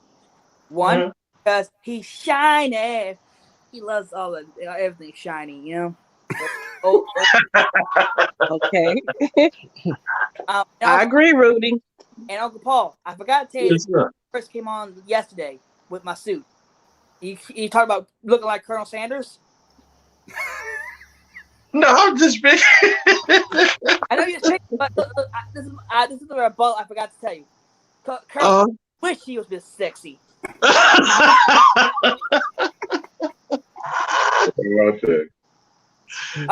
He really like Gino Capoletti, but I ain't gonna. Can I say one more thing, Rudy, while you're talking? Yes, and you're under the spotlight right now. Can I say something? You got the floor. You hear me, Rudy? Yes, ma'am. You got one more time to do another mama joke. That is not allowed. I know this is Q's show, but that's not allowed. You don't do no mama joke. I don't like it. It's disrespectful. Don't go there. The queens, we don't play that. Okay, then. Queen is spoken. Mama don't play no miss. Love you, but don't do the mama joke. Huh. That out. Hell has no fear like a woman scorned. No, I'm not a woman scorned, but I am a woman. I'm not scorned at all. I'm a happy woman, but I don't like the mama jokes. That's disrespectful. And you have queens in here, and a lot of us are mothers, and so to me that's disrespectful. And I'm sorry to change the mood, but I just wanted to address that because it's offensive. So don't do that. I love you, Rudy, but don't do that. Yeah, don't do that. Huh? I'll say my. Don't do that, bro. Don't do that. All right. Sorry, Q. No, Tasha, this is a great think tank, baby. It's all right. Appreciate you speaking your mind and your heart as well. So much love, and we keep the real deal Holyfield on here. Y'all know that. And I ain't gonna never stop y'all from being real. So with that being said, fam, we got Brother Byron. That's right. Brother Byron is joined the party. Hey, Byron. Brother Byron, what's happening, brother? Welcome into the panel. Yeah, what's going on, family? How you doing, Miss Tasha? Hey, Byron. How you doing? I'm doing good. I'm blessed. How you doing, Miss Tasha? I'm great. I'm blessed too. That's good. That's good to hear. I think, like I said, man, we got to respect the queens in the building, man. I think that we got to watch what you say about the ladies, on the show. Because you can't say no bad about this, though, bro. You got to love the queens that they represent how they do, though, bro, on the show. You know what I'm saying? And I got a girlfriend, though, man. I respect my queen the same way, though, bro. I don't respect my woman like that, though. I love my woman and everything, but you got to do the same thing for the women that's are, the family that we are, though, man. And you got to represent how it is, though, because you can't say some bad things about the ladies that they do, because, you don't say nothing bad to you, though, but you got to have more love for them and support them no matter what. And that's why we got to keep things word and watch what we say on the show when we on live and everything. We got to be more love each other, but we got to be close to each other. We got to represent the queens in the building. You know what I'm saying? Because I think that, to me, that, like I said, you can't say some things like that. That's very rude, though. And I think you just got to watch with your mouth, but you got to keep your mouth shut and just don't keep everything open. But say some nice things about a lady, though, and the lady's going to respond right back. But don't say things look crazy, though. And then, it's going to be like a kind of fight that you want to have, though. But just don't say some stuff that's going to remark about it. But you got to be, be more kindful. And be more polite, though, you know what I'm saying, to people that you care about very much, though. So that's all you got to put right there. I agree with you. I'm sorry. It's just in this day and age, it's hard to tell who's real, Yeah, and that's why I said, and I think Miss Tasha, and you know what I'm saying, I much love for you. I got much love for Miss Tasha, you know what I'm saying, because I don't never say no bad thing about her, though. I love her and everything. And as a sister and everything, I'm always, that, I represent that, she feel like her team, you know what I'm saying? I don't never say no bad about her team, but, I always support her team no matter what. And I think she do the same thing for the Black Gold Nation as our team for the Saints, though. And she down her Saints. She like the Saints too, though. But, I mean, she got both teams that she always represents, the Saints and the Dallas Cowboys. And I think, to me, like I say, you can't say one team is not your team and another one's not, you know what I'm saying? As long as you know the team you like more than the team that you pulling for, yeah, that's all that's to it, though. I think you just gotta mean everything the same, though, but you gotta keep things more, simple and honest about who your team that you represent, who your team are, though, you know what I'm saying? Colors by colors. And I think, to me, as a family we are, though, we ought to doubt who that family that we are, though, in a loud chat in the building. And I know I've been a diehard Saints fan since I was a little boy, since way back. I'm from New Orleans, though, bro. My family live in New Orleans. You know what I'm saying? We're a diehard Saints fan. We got the black gold colors, jersey, and everything. We know how we rock our family and everything. And I've been a Saints fan since 2000, way back 2000, all the way to like this year right now. And that's my only team right here. You know what I'm saying? I ain't got no other team besides the Saints, though. You know what I'm saying? My team is always gonna be my team, the Saints. You know what I'm saying? And I think that around my boys, and you know what I'm saying, I cheer for them and everything when I go to the game or I watch it from home and everything. But they're still my Saints team no matter what. And they are the best team in the NFL. You know what I'm saying? And you know that we got the best players that we know we have surround. You know, with the head coach and you know what I'm saying, and with Sean Payne, and then got all the guys that we know that they're gonna do what they do and they make things more, you know, nice and fragile, you know what I'm saying? That's why, you know, say the team that we are, though, that we represent, we know how to keep things more 100, though, you know what I'm saying? And I think to the point that we know how to be more reasonable about when we have teams that we know that we're pulling for, you know what I'm saying? We know what kind of team we are, and we have the best team in the NFL. And I think that's why I say you can't take things away what the Saints going to do this year in 2021, you know what I'm saying? Because we're on a mission, though. And I think that, you know, you got Jameis Winston going to be a different type of quarterback that's going to lead us to the promised land. And he's a leader of this team. And I know you're not going to be able to see the same Jameis that you saw his old days, you know what I'm saying? But this is a different type of Jameis which you're going to get this year with the Flag Gold Nation, or the who that nation for the Saints into the season. And I think, to me, that the sky's the limit for Jameis, but he got an opportunity to be the quarterback again. I mean, he's still going to be the starter no matter what. And I think to the point that, you know, that James is going to be a smart guy, that he's going to get everything, leads to win the victory down the stretch. And that's why I like James so much, though, because I care about him more deeply, because I know what type of player we have as a quarterback for our team. And he know he's going to do things the right way, though. He's not going to do things wrong and mess things up like he had before when he was in Tampa. And I think, like I said, it's a different James that you're going to see, a new James that you're going to see in the game no matter what, but he's not gonna make mistakes and he's gonna cause the game for us on purpose. But I think that James is gonna be the kind of guy that you want as a quarterback for your team that's gonna lead us all the way, though. You know what, with Drew Brees, he tries his best, though, but he cannot get to the Super Bowl. But I think that Drew Brees is still the Hall of Fame quarterback. He's the best GOAT and he's an all-time greatest in the NFL, you know what I'm saying? He brought us the Super Bowl way back in 2009. And I think that Drew Brees is still a legend, he's still the icon, he's still the GOAT. And I think that now that Drew Brees is out of the era right now in the Warriors, now James is this is James' team right now. And I think that James is going to lead us what we need to do to get the job done, you know what I'm saying? When we left off with Drew Brees was playing for the past couple of years, long time in his whole career, though. Hey, Byron. Yep. Go ahead, Uncle Paulie. Hey, Byron. I didn't mean to cut you off, Q, but hey, I just wanted to pose this question to really all the panel. Like I said, we don't know what's going on in the mind of Sean Payton, but just for argument's sake, let's just say he do decide to go with Taysom Hill to start the season off. I just wanted to just pick y'all brain to see, and just say the offense is successful, you know. But how would I'm like Byron? How would Jameis Winston feel? He put in all this work and all this here. And then, Sean Payton, he'll throw that monkey wrench in there every now and then and say, well, we're going to try to taste it one more time. How y'all feel about that? Well, I'm with you on it. Yeah, I'm with you on Uncle Paul. I think I think, like I said, I think if Taysom do win the starting quarterback, then that'd be okay, though. But I just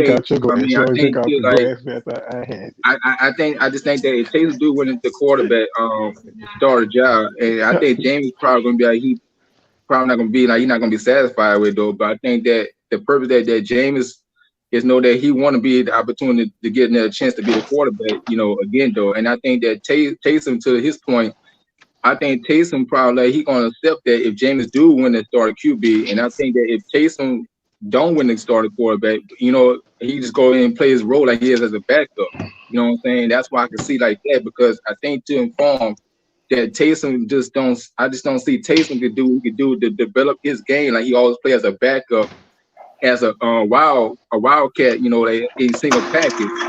And I think that they use him like that because he don't see him as a pocket quarterback. And that's why I say I think James is going to win that starting QB, outdo Taysom in training camp once we get towards that less than 3 days away. And I think to this day I say I just think I'm leaning towards James instead of Taysom. You know what I'm saying? I think James is a more upgrade. I think he got a lot of experience. I think he's got a ball strength. He got a gunslinger. He could throw the ball deep down the field. That Taysom more he could do a little bit, but not too much. And I think that Taysom to the point that he could use everything. He could use him in single plays that he always did when we playing with Drew Brees a while back. You know what I'm saying? Now it's going to be difficult with Taysom play with Jameis alongside on the same field. And I think that Taysom they use Taysom around the field a lot more though. You know what I'm saying? When when you single package and single plays, that he can line him as a tight end, you can put him as a running back, fullback, / wide receiver. That's what we see everything he does. But I just think that Jameis, that he's more as a pocket quarterback, that he really thinks the gunslinger though, but he just throw the ball so easy and make the drives. And that's why I say that Jameis is more the guy that I go with, because I like him more than Taysom is not going to be my guy as a quarterback. All right, let's get some other panel members in there. Tragic, you want to chime in next, and then we'll go Big Sean and Tasha, and then on over to Rudy. No doubt, I feel Jameis gonna do his thing. But one of the most underrated things about Jameis is Jameis actually can run.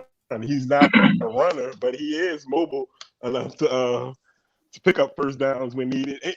And I remember one game when he was playing the Saints. I remember them running that a wildcat with Jameis, and he picked up a first down. I think it was I believe it was like a 4th and 2 or something like that. I believe when Tampa Bay had Jameis. So Jameis has the ability to move around and run when needed. He just don't have. He's just not able to run it, but he has legs capable of moving. But his game is not dependent on his legs. So right. He's more like a kind of like he's mobile like Pat Mahomes. Mm-hmm. So you don't have to worry about him just being a lame duck in the pocket when everything else breaks down. He has the ability to make plays when enough pressure and all receivers covered. If the team's playing man to man, if the back to the quarterback, he can take off and run and pick up the first and keep the chains moving. Yeah, that's a part of it, man, with Taysom's game. The interesting, intriguing part about it is how far has Taysom progressed during the offseason? How much so is that? Because that will be the factor. And also, if Taysom Hill could some type of way simulate or take all the information that he learned as playing a wide receiver, a tight end, a running back, and add that into his thought process and playing a quarterback position, he could be problematic.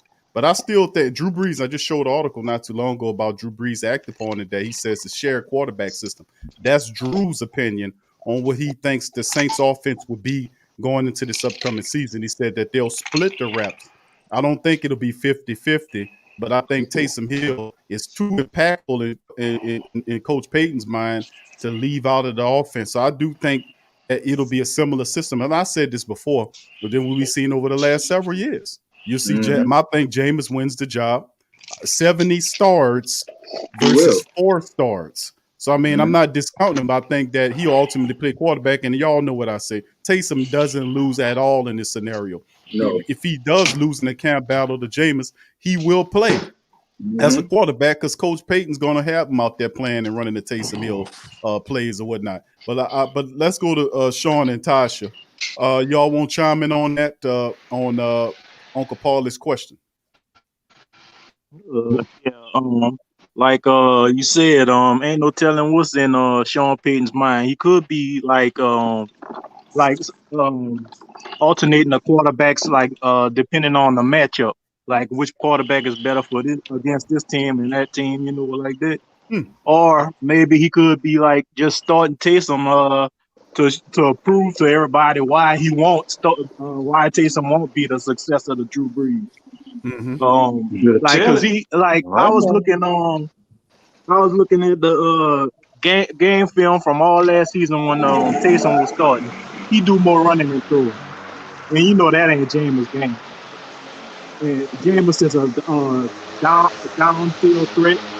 And he got to work on his intermediate passes and all that good stuff, but he really don't have to work on that. And also, like as far as this, it's another subject, but the same team. But this Michael Thomas thing, people worry. But when Drew was out, he wasn't Michael Thomas barely targeted. It was like all other receivers was getting the ball instead of him, so he ain't really got to worry about that. I mean, I gotta admit it, man. Swade was right all along, man. I gotta confess, man. You gotta trust the Payton because everybody talking, but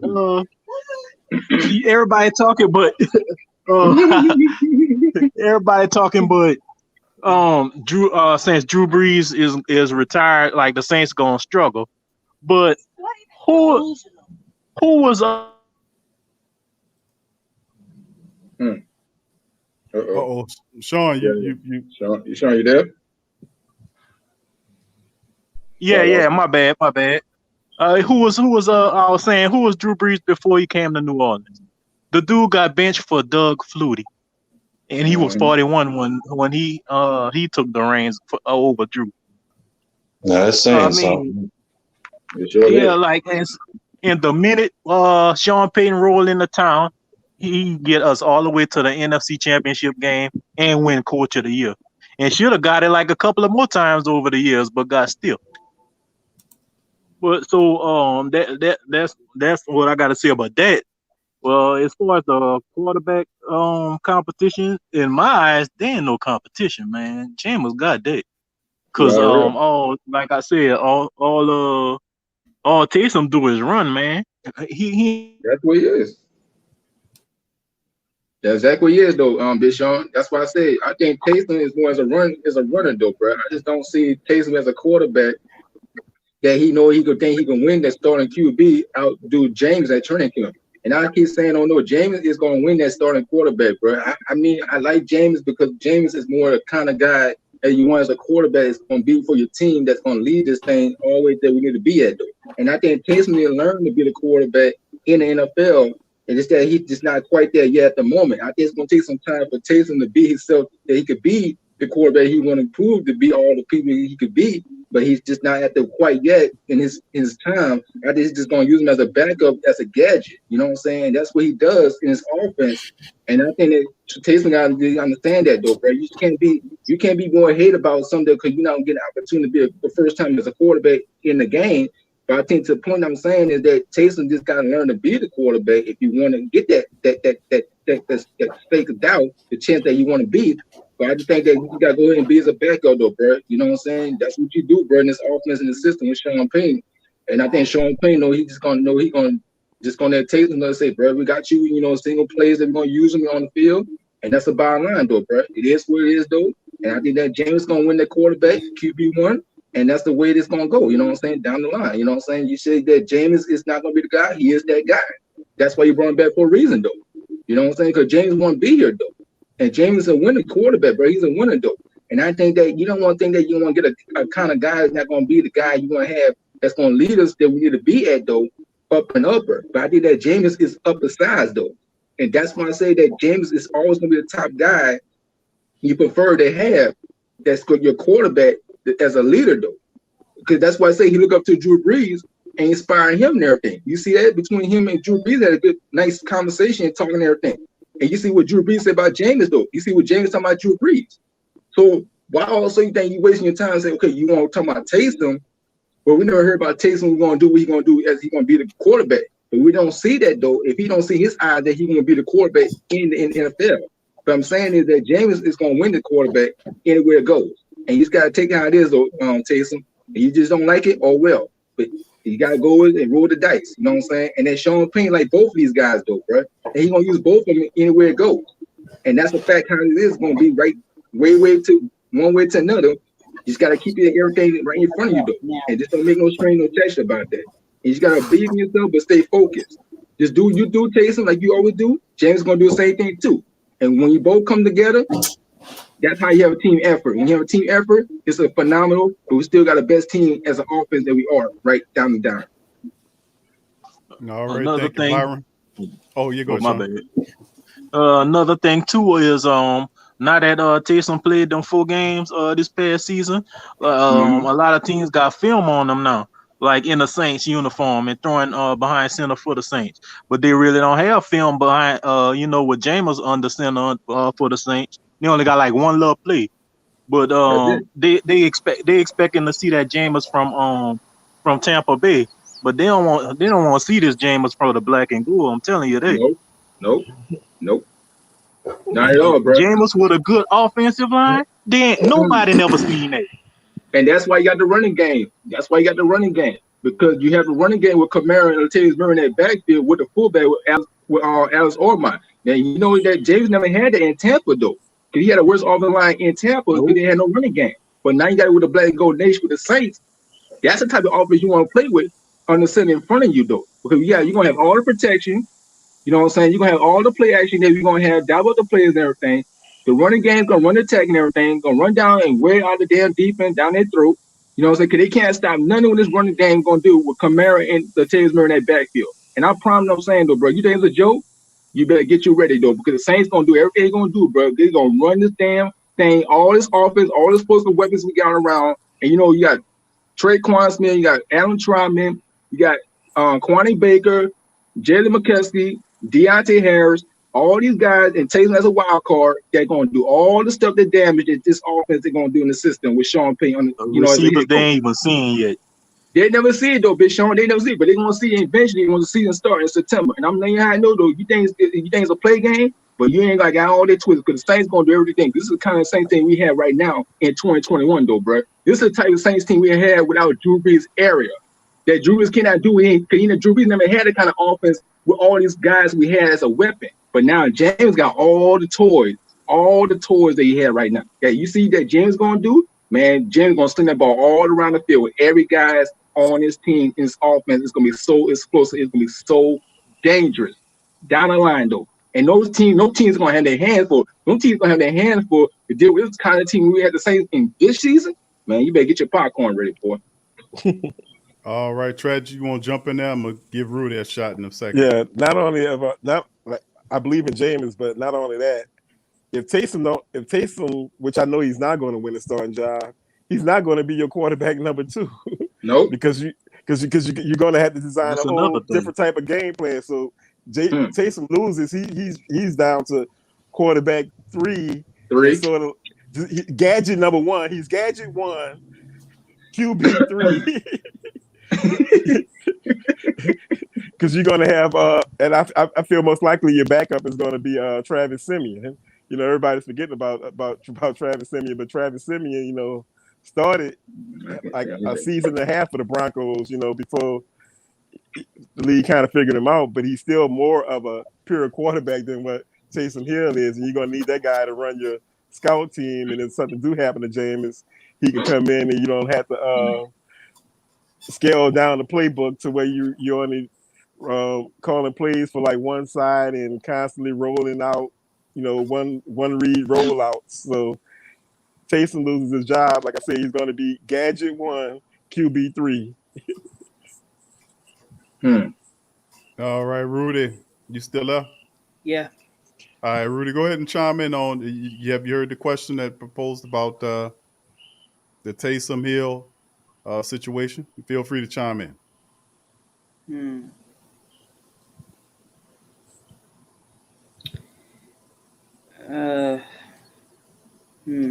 So like Rudy had them drinks early. No, you must know what was in his cup. What was in his cup? Yeah, a half hour early drink, no problem. I don't drink. Oh, well, that's good though. I do. I like Sazeracs. Yeah, I'm with you on that, Tragic. Same here, bro. Go ahead, Rudy. You got the floor, my friend. I hate bringing this up, but Miss Tasha, you still there?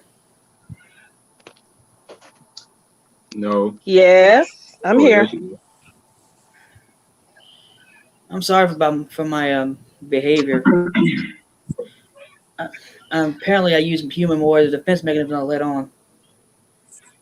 Rudy, you good? I just wanted to I'm sorry if I offended you. No, it's not that. It's just you reminded me that I have my relationship with mom is worse, if not non-existent. So. No, I didn't mean to offend you. No, I don't take really. I really don't take getting yelled at well, you know. Well, I apologize. I didn't mean to hurt your feelings. I just wanted to remind you also that I am a mother and there are other mothers. But you did it in a motherly way. So, and I'm still kind of trying to get used to that. I'm 28, and to be honest, I really never really had, even though I had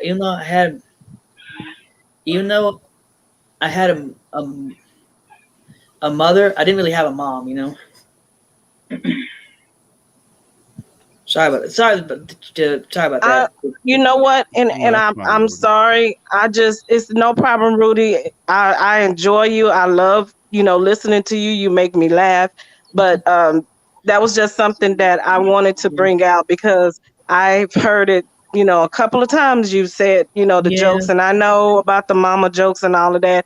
But, as an African American woman, it's offensive, and I'm sure it's offensive to any other mother that's in here. And we can have fun. We're all grown. We can say what we want or whatever. But I just feel like everyone needs to be respectful. You just don't cross the line with the mama thing. Mm-hmm. I listen to you fellas talk.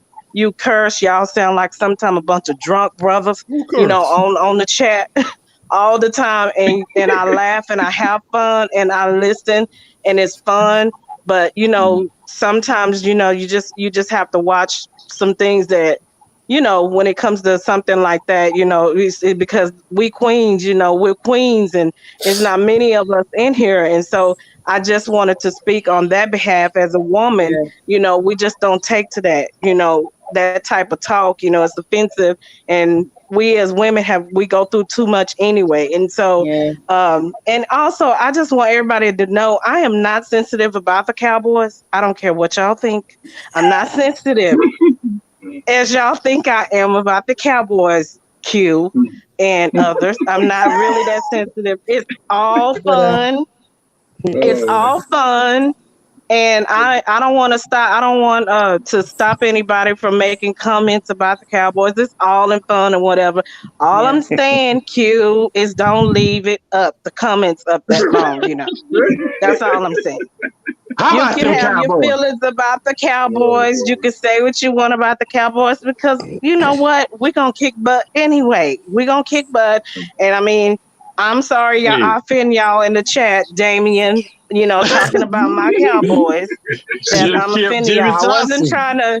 I was not trying to change the subject to the Cowboys. I just wanted y'all, I was just saying that was my team. But the black and gold is my team too. I love the black and gold.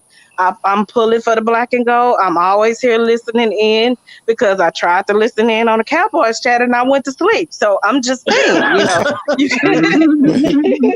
But, I love the black and gold. This is one of the funnest chats that I've been in. And so, I mean, I love the black and gold. I love it. So I come in here to listen, have fun. Y'all just don't know. There were some days I had some really, really rough days, had some things going on. And when I came in this chat, it just totally just lifted my day, just totally made me feel good, just change things around. So all I'm saying is just be respectful, Rudy. I love you. I didn't mean to hurt you, and if I did, forgive me. If I offended anybody, it wasn't your fault. Apparently, thanks to the help of my stepmom, I found out I have anxiety. So anything could probably just set me on. So that's why I was quiet for a long time because I needed to take a minute to myself, just kind of compose myself. That's all right. That's what family do. Yeah, that's how families go. Yeah, bro. And I'm just straight up. I'm a straight up woman. I'm good with everybody. But and because you told me that, I have infinite more respect for people who talk to me and tell me tell it how it is. I have infinite more respect for people like that. If you're gonna waterboard with an answer, I'm not gonna have. I won't have anything to do with you.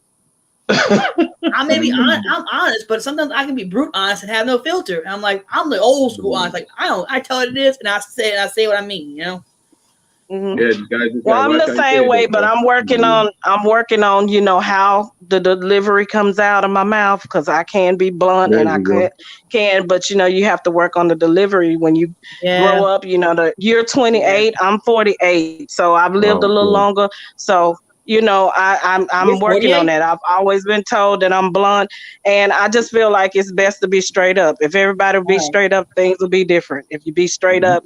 But I didn't mean to hurt your feelings, and I didn't mean to offend anybody. And Q, I didn't mean to offend you. I'm not picking on you. I just like to give you a hard time. But I just had an anxiety flare up. It was bound to happen. It was one of them days when stuff gets to you. It's like it was one of them days. Just one of them days when anxiety just gets to you. Well, I'm sorry, and I hope you feel better. Yeah, and if I could fix this either get to the point where I can actually just fix my relationship with mom, I'll probably be better for it, you know. See, but I need to get back to. Let me get back to my point. Anyway, let me get back to football. Go ahead. But to be honest, I still think we're going to use Jameis Winston as a not Jameis Winston. Frick! Taysom Hill. We're going to use Taysom Hill as a gadget guy.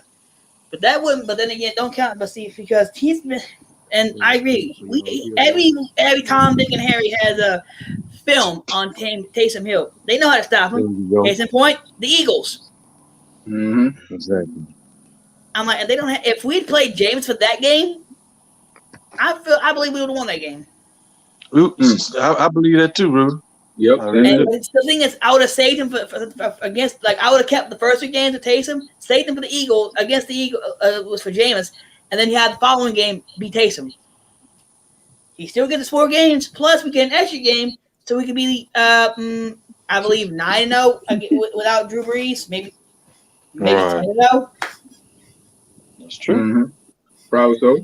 I mean, like I say, let's say when we played Philly last year though. And I know we had a struggle in that game against Philly, though. I can't believe I said Jameis Winston gadget guy. Now that'd be interesting, though. See how he does in the gadget role. Nah, but you know how it is, though. But I think, like I said, that game we had Philly last year, though, bro. We were struggling that game, though. But we came back late in the second half, turned it around.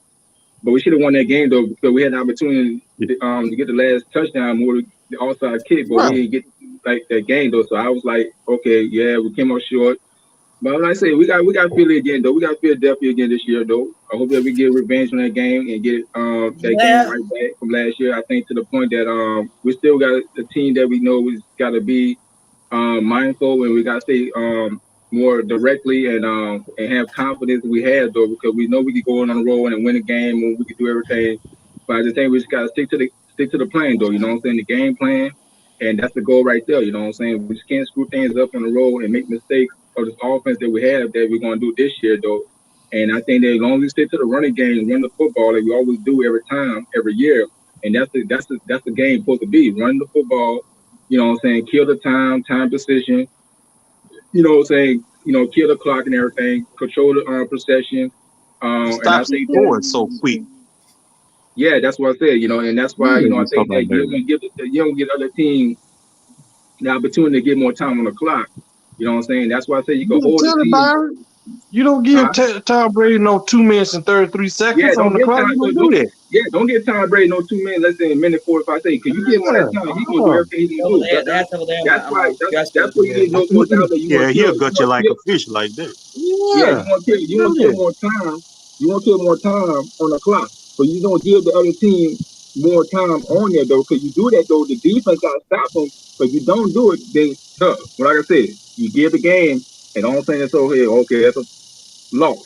So you got to know you got to control the time position, stick to the running game, run the football, make some plays, play action, and all that. The defense going got to stop them for not scoring, though, on the last drive and hold them at least for the time to run out, and that's how we win the game right there. But you get more that time on the clock, then you let the defense on the field too long, though. And you can't allow that, though, bro. And I think the defense knows that they're going to handle their business, though, bro.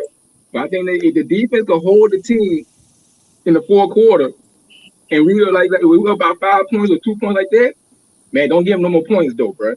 Hold the time, kill the time, and that's how we win the game like that. You win a game like that, that's how you get the W on the road, though. More than home and road, though. The same way say it, though. Hey, Byron, let me ask you this. Look here, hey, I'm getting on Will Lutz butt too. Cause last year, look, he got to stop missing them 40+ kicks.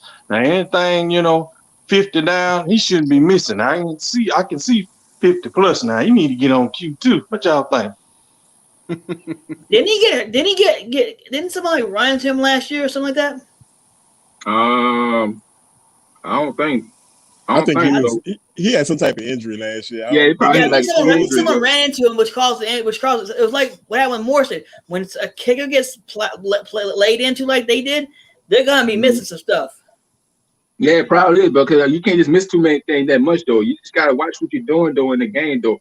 I mean, I think you can't screw everything up and then it's gonna mess things up for the team more than yourself. I think you can't make a blame for something that's gonna do things wrong. You gotta do things correctly and get everything straight though. And that's why I say though, bro, when you kick field goals, you gotta make field goals though, bro. You can't miss the field goals out of 2 or 3, you know. So you gotta make all of them though, because we can't get like, if we can't get like more than 7 points on the board, you gotta get 3 points more. You get another 3 points more than 7 points, double digits. You know what I'm saying? And that's why I say you gotta watch, especially, you know, in the field goal range. You know what I'm saying? Between the 50 or maybe the 48 yard, you gotta make those though.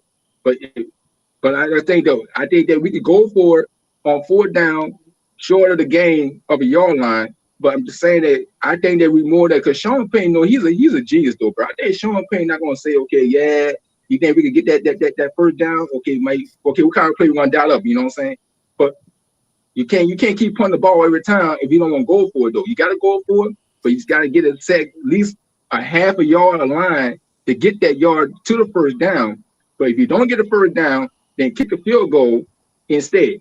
But if you don't kick a field goal, then go for it and get at least about 7 points in the end zone, red zone, at the 1 yard line at least, and just running in the play, but just don't mess up on the 1 yard line and say, okay, now we ain't do it. You know what I'm saying? We got to screw up on it. But you just got to watch what you're doing, especially in the field goal range. But you got to keep field goals though, but you can't miss the field goals on purpose. And again, you can't allow that though. So you got to take care of that though. And I think Whitlock's gonna be better though this year, like he was last year in a couple of years though. But I think, to me, like I said, you know, I think that we know we're capable about how the team that we have though, bro, right now, and as a force, you know. And I think that we're more reasonable about everything, take things serious for granted though. We're not mess everything up and make us deny and say, okay, yeah, we're not doing like we say as please, and all saying, okay, now it's a hiccup. You know what I'm saying? But no, you gotta roll how it flows and make things more better though. And I think our team gonna do exactly what they're gonna do this season though. That they're not gonna make no strings about it, but they're gonna take care of their business all the way down to game by game once we kick off and everything in this season. Go ahead, Trent. I just want to say that Miss Tasha got you shook. I noticed the comment section staying up about 3 to 4 seconds, but every time something come up with Tasha or the Cowboys, it's off the screen in 0.5 seconds. I ain't playing no games. She got you shook. I ain't playing no damn games. I ain't playing no damn people. Hey, we got That's all right, y'all, because they so garbage. Y'all just keep doing it. Y'all keep it up for like the whole show. Yeah. Just make it the time of the show. Hey man, you know, you ain't get me in trouble, so you ain't gonna get me in trouble, brother. I'm getting you all right with me? I'll run damage control. You don't want that smoke. You don't want that smoke. Oh no! I get them damn comments off. I'll damage control, man. I'll take the bullets for all y'all. I'll take the bullets for all y'all, bro. Sean, Tasha said, hey, and you got like, hold on, what I did? She said you be putting them comments up there. I said, what? The comments. You said he ain't gonna take no whooping from nobody else. Oh no! I'm gonna just sit down and explain to her how garbage their team is. I'm gonna sit down and explain to her, bro. Big Q. I hate to interrupt. Yeah, Rudy. What you got, Rudy? We have a new subscriber. Oh, okay. All right. Ultra X Hitman. All right. Thank you for subscribing, my friend. Appreciate you. Ultra Hitman, man. Ultra X Hitman. Thank you. That's all the great same thing taking Who That Nation welcoming a new member of the family. Ultra X Hitman has just subscribed. Ultra X Man. Welcome to Who That family, bro. The great same thing, bro. Thank you. Appreciate you. And I can tell Miss Tasha's a mom because a mom will make you check yourself. A mother will not. Hey, let me tell you something, bro. Mom's gonna play games though, bro. You know what I'm saying? So I know my mom, you know, I love my mom and everything. I respect my mom because I got a good relationship with my mom though. And she's a queen though, you know what I'm saying? My grandmother, she's a queen too. My aunties, they the queens, you know what I'm saying? So you got to represent the people in your family that you love and everything, but you don't respect your family when you know that the ladies are the ladies, you know what I'm saying? Because they are the true ladies on the planet, you know what I'm saying? And they are the best ladies ever. And we always got good ladies that we always support and we care about so deeply. We got love and everything, you know, like I say, my girlfriend, you know what I'm saying? I love her and everything, you know what I'm saying? She's a queen, you know, to my heart, you know what I'm saying? That's how we represent. That's how we men as guys we are, though, you know what I'm saying? And we just got to do how we do in the relationship we have with our ladies, you know what I'm saying? Because we know we care about them, we love them, and we always close to them no matter what, you know what I'm saying? And we know we as a good man that we are as boyfriend, husband, you know what I'm saying? Anywhere it is, we all going to be, as a man, we treat our ladies as a queen that deserve to be deserve to be treated like they always gonna be. You know what I'm saying? That's how we're supposed to be as guys. We are though, bro. We gotta keep everything way how it is though, bro. We can't make everything bad and make things worse though. You know what I'm saying? We gotta make everything perfect. It ain't gotta be that perfect, but it gotta be spend time with your lady though, bro. You gotta love your lady. You know, and buy some flowers, some roses, and everything. You know what I'm saying? That's how you gotta do, bro. That's how we man. That's how man we do, bro. You know what I'm saying? Because ladies do things with the men's too. You know, we spend time and everything, do things together. You know what, Byron? I'm glad to know you feel that way because y'all need to get y'all coins together right now because I'm sending Big Sean to y'all. And y'all can put him up. Because he talking trash right now. Oh, Lord. So get your coins together. Tasha, he never stopped talking trash, Tasha. He always talking trash. I don't know what's wrong with him. He always talking trash. Hey, I don't know, until the Cowboys started winning, until they start winning, Tasha, Sean gonna be talking. I know, and you know what? We get along. We are best friends, but when football season comes, we are not best friends anymore. Let me ask you this, Tasha. Who you root for when the Saints and the Cowboys playing? Woo. Somebody just asked me that in the chat. That's why I'm asking. That's a tough one. Yeah, that's a tough one. There. In my heart, I'm gonna root for the Cowboys. Both. Come on, y'all, heal the world. Make it a better place. Okay, come on. We are. Do I need to sing "We Are the World" for y'all or something? I'm rooting for both teams. I love both teams. That's too much pressure. That's too much. I love my Cowboys, and I really hope that they do well. But I'm just gonna be rooting for both teams. Okay. Can I do that? Am I a traitor if I do that? Ain't no wrong with that. Ain't no wrong with that. Ain't no wrong with that, Tasha. I think let me ask you something like this, Tasha. Now, who you think? Okay, let's say for instance, it's gonna come down to the wire. Okay, now I'm not gonna say this though, but I'm gonna say it in a way though. If we got the ball right, and y'all up about 3 points, Tasha, in the fourth quarter, let's say it's 33-30, and we got the ball at the 4-yard line. Now you might be nervous and say, "Oh, okay, your team, our team, the Saints got the ball," and you might, my team, the Cowboys, might be in trouble.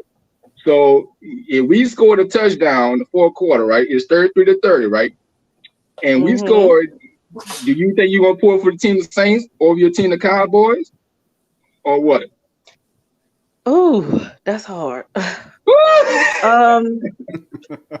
That's real hard. I know. I just had to get that question out the door. I just had to put that question to you. Yeah, that's real hard. I won't answer that. I plead the fifth on that. I plead the fifth on that. Okay. All right, you gotta pick a side. Tasha, that's what Dada said. Dada said, "Hell nah." Which one, Tasha? That what Dada said. I just put it like this.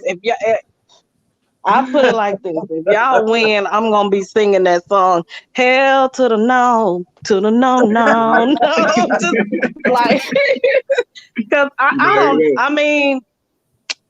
don't know. I'll be disappointed if the Cowboys lose. I really, really want them to win for the sake of my home life here with Big Sean.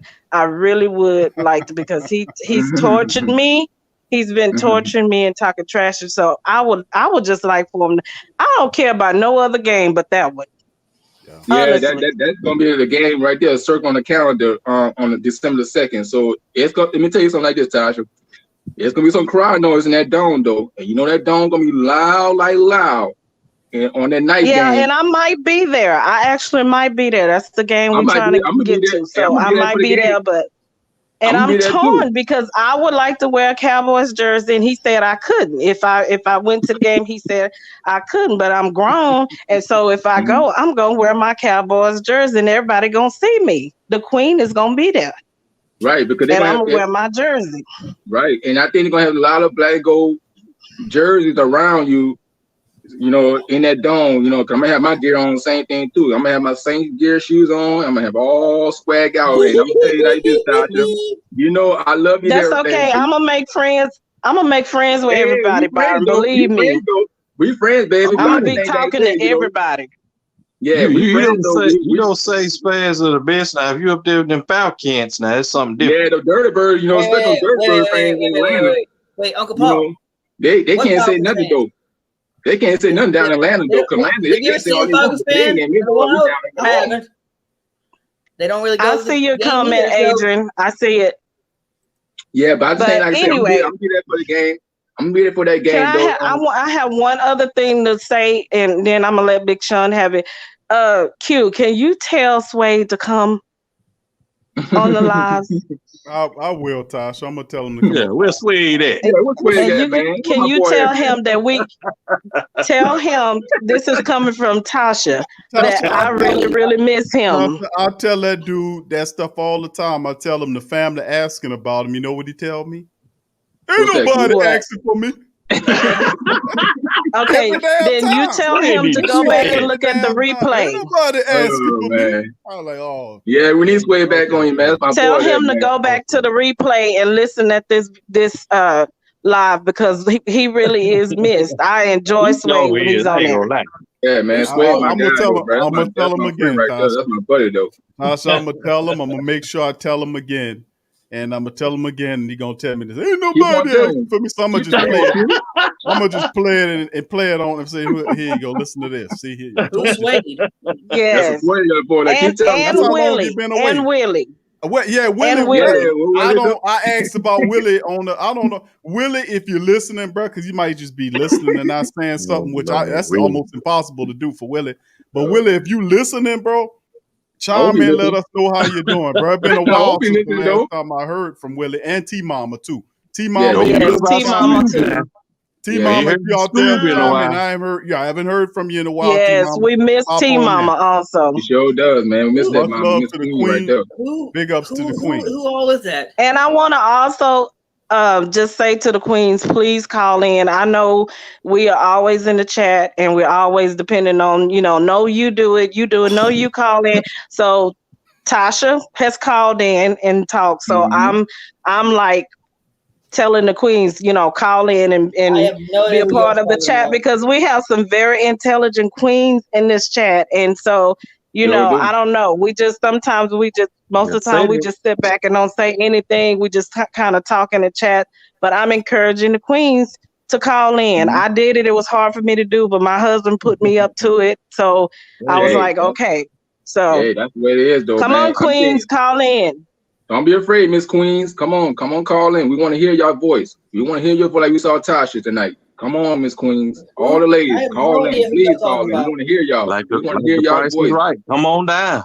Come on down. Come on the price. Come on in. The price is right. And I have no idea. Okay, y'all. I'm out. I enjoy talking to y'all. Love all of y'all. We holler at you. Love you, Tasha. I appreciate y'all now. All right, fam, we about to get to the point, fam. I'm about to end the stream right here. I would like to thank everybody, all the great and terrific panel, Uncle Paulie, Rudy, Sean, and Tasha in the building, Brother Byron, Tragic 504, all the family members that chiming in this thing, T Dirty that was in early. Much love to my dog T Dirty, and all the family members in the chat as well. Much love to all of the new family members and our established family members. Once again, we had a terrific stream, over almost 2.5 hours long. But listen, man, I thank everybody for chiming in. And listen, fam, we all family, man. We sometimes, if you think about it, we communicate and see each other more than we be seeing our regular family, or almost the same as. That's why I say we all family, man, like-minded. So if you're having a tough day, put that old comb on, man. We're gonna have you laughing. Or at least I'll be mad. Man. It's a party right here, baby. You know, if I start ranting and y'all know how I get sometimes, then you can just laugh at me and feel better. So I mean, with that being said, but I'm gonna give it. But once again, thank all you guys. I appreciate you. Much love to the entire. Thank you, Big Q, bro. Thank Who that nation, man. And we're gonna chime out on that. So I'm gonna get a flow to the family members for final thoughts. We're gonna start with Rudy. Rudy, you got any final thoughts before we clock out? Don't trust the media. This is true. And Sean Payne knows how to manipulate the media so well. Yeah, that's a good point. All right. No, I don't think so, Benny. No, I don't think so. He Who does. who y'all talking about earlier? Oh, see, he been away so long. Rudy don't even know who he is. That's how long I know Swade been Ben away. is. I've been, you know. But it's Swade is my oldest friend on the planet. I've been knowing Swade, and he's an entertainer. He comes in from time to time. He's the same man, very funny dude. You'll love him. You're really funny dude. I'm gonna give him. I heard Swade was T-Mama or something like that. T-Mama is another one of the great Saint Think Tank family members, diehard, dedicated people, keeps it real deal, Holyfield. I heard like three people's names. Yeah, T-Mama pops up. She called several times, man, chiming in on the show. And then what was Willie? Willie was another one. Willie is another comedian, man. Willie get up on here and have you laughing and everything. All of these are great people. And we're gonna see, just checking on to make sure. I see you got your mini me behind you. Oh yeah, they never. I should call him Mini Me. Yeah, got your little boy and his son right there, man. What's up, boy? All right, what's going on? They saying hello, Rob. Hello. All right, so big ups to the fam, man. Go ahead, brother Byron. We're gonna go to you then, brother Paul, and then I'm gonna go last. Go on the party. Yeah, man. I'm just got my fingers crossed, man. Y'all, I really want Sean Payton to get the Saints out on a good run. I mean, it's been a while. I mean, we ain't went 7-0 since the Mora days. I would love to see something like that. I don't want to see no struggling and fumbling and bumbling. Cause we got more games to play now. We just really want to get off on the right foot and not have a bunch of foolishness. All right, thank you, Uncle Paulie. Brother Byron, you want to chime in the last thought before we go to Brother Sean and Tasha?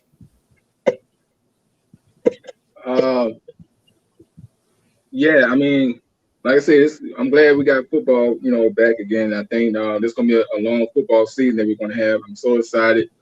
Yeah, we're gonna see our team this year. They're gonna do as a winning that we are, though, and I think that like I said, we're gonna be still the team that we are to beat, and we still the best team, in the NFL.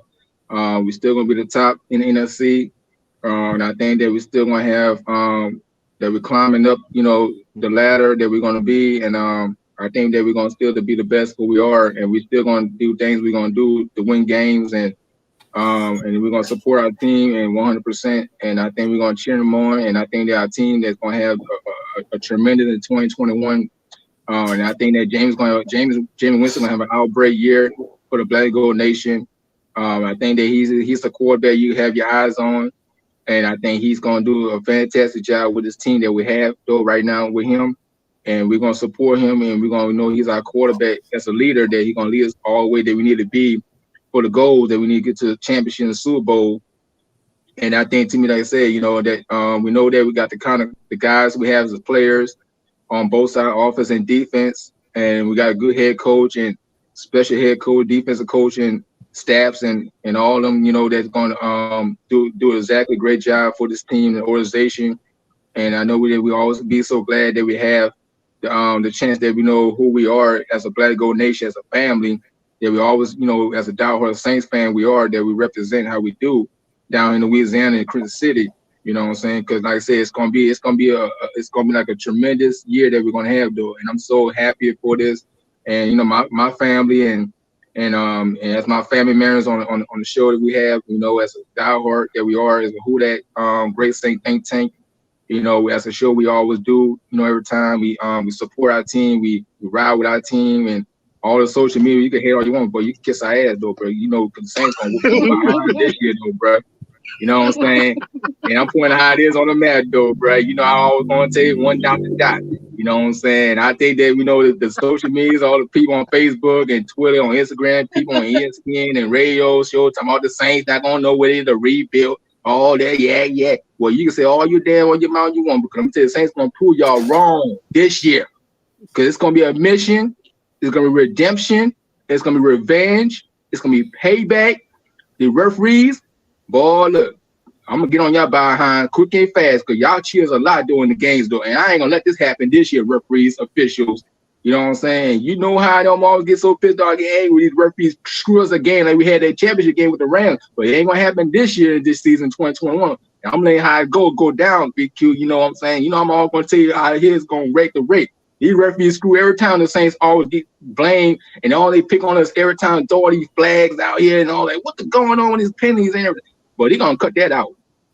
Cut it out, because I've had enough of it. You know what I'm saying? I'm sick and tired of these referees getting everything to other teams, and they all take everything advantage of the Saints, though, because that's how we have a problem with the official, because they always Roger Goodell, his little nonsense. And he's a man, because he always want to go not picking the Saints, though. Well, you know, you ain't got to worry about picking the Saints, though, because the Saints not going to pick your behind, though. You know what I'm saying? Because the Saints going to tell you how it is right through your face, right down your throat, in your mouth, in your face. You're not going to stop the Saints this year to do it. The Saints going to do everything to do to get to the Super Bowl, because we want us to go as a chip on our shoulder. Super Bowl ring in the ones. You already know how it is, though, bro. Saints gonna do everything to get us where we need to be this year, though, bro. And we are the Who That family, because we know we represent our team every in the country to country. You know, we ride, we roll the road, we home. You know what I'm saying? Because we are the fast, die hard Saint tank pay. We are the best on the plane. We are the best team in the NFL ever. You can't stop the Saints for one bit. Well, you got everything to do. So you better watch and sit back and chill, because you're gonna join the ride, because the Saints gonna do everything and whoop your tail right on the turf. All right. That's a tough act to follow right there. I tell you what. Hey, that's a pound of bed, baby. Yeah, pop the gold. Pop the gold. Pop the gold. Pop the champagne. Let's get a little wine. All right, Sean, Tasha, if you can, try to follow that. Yeah, you can follow it. Yeah, just want to thank you for having me on the phone line with my significant other and her insignificant team of Star Spangled Sissies. Oh my goodness. That's the first of all. Who's the Star Spangled Sissy? Them cowgirls. But anyway, I'm really looking forward to this season of unpredictability, because nobody ain't gonna know how they gonna get hit or where they gonna get hit from. Yeah, and another thing too. She was calling she the pot calling the kettle black, because every time I would watch a Saints game, she would sit right there with me, torment me about my Saints. She's talking about, oh, look at it, I expect them to lose and stuff junk like that. Look how. I'm talking about what you expect every time we lose. That's the way the cookie crumbles. Junk like that. Are you gonna hit toe to toe, huh? No, I didn't know that. So yeah, now you know. She left all that out. Yeah, hold on here. That part of the story was that part of the story was omitted. Nobody said anything about that. That's like she omitted so she don't have to admit it. Well, she never admit anything. She didn't pick on you like no. Yeah, bet she's a healthy enough for a woman to well, that's most women, not true. Come on, fellas. I know y'all don't believe that. I know y'all don't believe that. But I think Sean, that he picked it as a point that he said, yeah, you talk about it when you pick on our team the Saints, though. And he said, oh yeah, that's how she do. I said, oh. No. If I did that, it was because he was just talking a lot of trash and stuff. But no, I don't recall that. I don't recall it at all. Oh, you don't recall? I know you're gonna okay. No, I don't recall it, Rudy. I don't recall that. Yeah, I know you don't know, Tasha. I know you don't do something like that. Ain't nothing wrong with the Cowboys, Tasha. Ain't nothing wrong with the Cowboys, Tasha. Support your Cowboys. You know what? He in trouble because is that John with the support your Cowboys? That's John on the line. That's right, John. Support your Cowboys. Ain't nothing wrong with the Cowboys. Jerry Jones is a good damn good on our lock, Jerry Jones. Adrian in the building. Adrian is in the building. Adrian is in the building. Hi, Queen. Hello. Oh Lord. Hey, Big Q, you might have to give me a moment. Big Q, you might have to give me a moment. The police is after me. The police is goddamn. The police is after me. Oh Lord. Shit, move out the way. Pimp down. Pimp.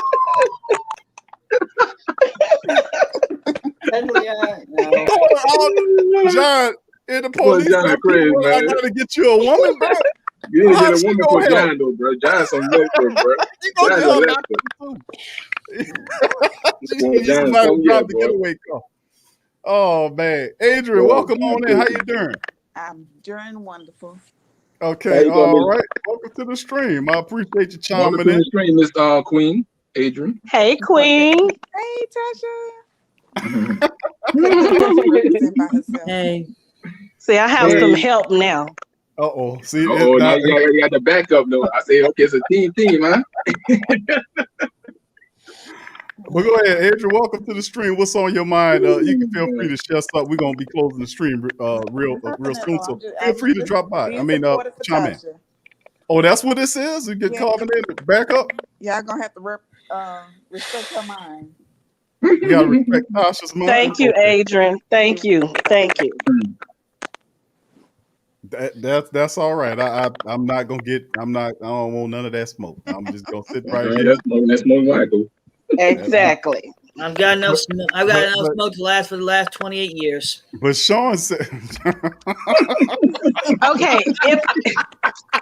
let me tell y'all, Big Sean is full of it because if I said anything about the Saints and I was messing with him, if I said that about Sean about the Saints, it's because he probably was getting on my nerves that day, and I just want to get back at him that day or something like that. Is that what's going on? Yeah, he sometimes he just irritates me. So I know the way that I could get back at him is if I say something and he's, especially if the Saints are losing, and I'll say something, but you know what? I repented for all of that. And all of that is over. I'm not doing that no more. I'm for the black and gold. Don't do it again. I'm down with the black and gold. I'm rooting for the black and gold, especially after I saw all the hate that was going on. That's what really, really changed my heart. And so I told him after this season with the Cowboys, if they don't do anything better, then I might come over. We made a deal. He told me if the Cowboys lose in the game, actually with the Saints, if the Cowboys lose, then I would officially come over to the black and gold. And I told him, okay, that's a deal. Okay, so it's a deal. Y'all shake your hand. Y'all shake it. Right? So if when the Saints and the Cowboys meet, the Saints beat the Cowboys, you have to come over to the Black and Gold Nation full time. Is that the deal? That's the deal. Yes, that's the deal. That if the Saints beat the Cowboys, okay, is that vice versa? Right. Is that he said that if the Cowboys win, then I can remain, with the Cowboys. We had all already talked about the fact that I was already kind of getting tired of, rooting for the Cowboys, and I just needed a change or something. So he said, I tell you what, let's make this pact. If the Saints beat the Cowboys, then you come over to the Saints and make it official. And I said, okay, that's a good deal. Okay, so y'all do the handshake. I'm saying it for everybody to hear it. Tasha, you better get real deal. That's a real deal right there. So y'all handshake there, right? Y'all did the handshake, right? You should go ahead and order your jersey now. Rob, about to try to tell you. You might get that jersey though, just in case. So Tasha, I go get that same jersey just in case if we do win though. Hey Tasha, I can tell you. That's the thing. He has a jersey for me, and I didn't even know it. He had a jersey for me, and he just told me, "I have a jersey for you," and I didn't even know it. Which one is it? Okay. A Saints jersey. Which one is it? A Michael Thomas. Michael Thomas. That's perfect. That's perfect right there. That's nice, yeah. That's all right. He's expecting my Cowboys to lose. Well, Tasha, much love to you, and we love you. You're a black and gold girl to us. And like you said, you fall asleep on the other people stuff and all that out there. So hey, listen. We love you over here. I'm just gonna keep it real near home. We got love for you, Miss Tasha. I love my black and gold. It's about time for you to make a full transition in a little bit, baby girl. It's time for you to make a full transition over to the black and gold. And listen, you won't miss a thing over there. I promise. You won't miss nothing. You can still cheer. Y'all real confident. Y'all real confident that the Cowboys are gonna lose. We're true. You got a lot going on. We're still at the control though. Tasha got a lot going on over there, baby. Yeah, that's how she do it, bro. She doing a great job, though. She handle her weight, though, bro. That's why I got love from Miss Tasha, though, man. She always do things good, though, for herself. That's why I support no matter what. You know what I'm saying? That's the same for all the ladies, though. Adrian, you do the same thing. All the ladies of the Queen, y'all doing a fantastic job, man. Y'all doing a great job. Man, keep up the work, man. Keep up the work. Queens, man. We love y'all. We always have y'all back, though, man. We always have y'all side, though, no matter what. We always care about y'all, man. We always love for y'all, no matter what. Much love to the Queen. We got Tasha, we got Adrian. Much love to Adrian. Much love to Lori, T Mama, Muse, All of them. Alyssa, KK, KK, Miss Sexy Black, Sexy Blacksmith. I ain't see her in a Miss while. Sexy Black. All of the ladies, man. Much love to the Sports Coma Queens, man. Much love to y'all, man. Big don't forget Latasha Newman. Look, I defend the black and gold more than I defend the Cowboys. Y'all think I defend the Cowboys a lot in the chat, but really, I'm shooting people in the chat that come in here, like them Buccaneers and all that. When they come in here in the chat, like I'm shooting them. I'm shooting them for real, like. Hey, like I get upset. I'm gonna do it with you though, cause them Buccaneers, them Buccaneers fans, and them Dirty Bird fans, and Carolina people. Yes, and I'm always like shooting them when they come in. I give them a chance, but then if they keep talking trash, I'm like, no. They gonna keep talking about trash because they ain't got nothing to say about it though. They ain't coming out live and show. They gonna talk mess because we represent a good show. We having the same thing, but they got no problem with it. But we got a problem with them though. We know you coming down the show. We gonna talk mess with them though. If you got against the Saints, we got against with y'all, and we're not backing down for one bit. You can talk all this about the team that you are doing, like Carolina, Atlanta fans, Tampa Bay fans, Green Bay, Seattle, San Francisco, Rams. Minnesota. I don't care who y'all are. Y'all coming out in our show, but we're gonna say something right back to y'all. Y'all don't want to hear about because the Saints gonna do something. Gonna pull you up in this show. We're gonna let y'all know. We're gonna tell you how it is though. You think it was dope? No way. We ain't backing down anything. We ain't scared nobody in this check. We ain't scared about y'all coming out showing messed up and talking everything. We're gonna talk mess. We're gonna talk mess with you. We ain't backing down for anything. Yeah. That's right from Nathan. Nathan. One last request. Q, can you please get on this Pillow Talk edition?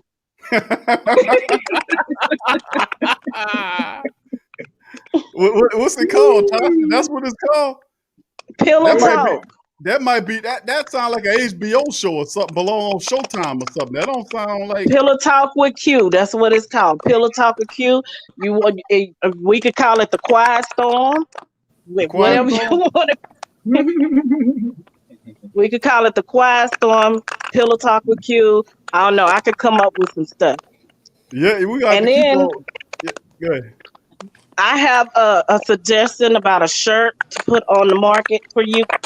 Okay. Because you say this like all the time. I swear, if I had $1 every time you say this, I'd be rich. Okay. Because you always say, with that being said, I think you need to put that in market that and put that on the shirt. With that being said, ... Put it on the shirt. I said that much? Well, it need to be you said that much. Yeah, put it on the shirt because with that being said, anything can come after those dots. Anything, put it be fill in the blank after that. That is true. That is true. With that being said, I'm gonna have to look at that idea, Tasha, for real. I do say that a lot, don't I? I didn't realize. With that being said, yes, you say with that being said a lot. So I'm like, I'm always thinking about some kind of way to make some money. So I was like, that could be something he could put on the shirt. With that being said, as well as this, that, and the third. So and put your stamp on it. Q, big Q. Yep. What you say, Tasha? Put that on there. Yeah, and put your stamp on it, big Q. Okay, yeah, there you go. That's how you put it right there. That'd be a nice one. Big Q. I'm about to do that. I ain't know real I was saying it that much. And then Rudy said this, that, and the third. I say that one too a lot. Yeah, that's a good idea right there. Well, you got some words, Q, that you say quite a bit. Jamal said my favorite phrase is 8 ways from Tuesday. I mean, you got me saying this, that, and the third. You say so much. Oh boy, you got to click that question. See, I didn't realize it, fam. That's just how I talk. I said that. Q, with that being said, you are such a big part of our lives, Q. Until my husband sometimes talk in your voice, and I tell him, no, don't do that. I have to stop. How you doing?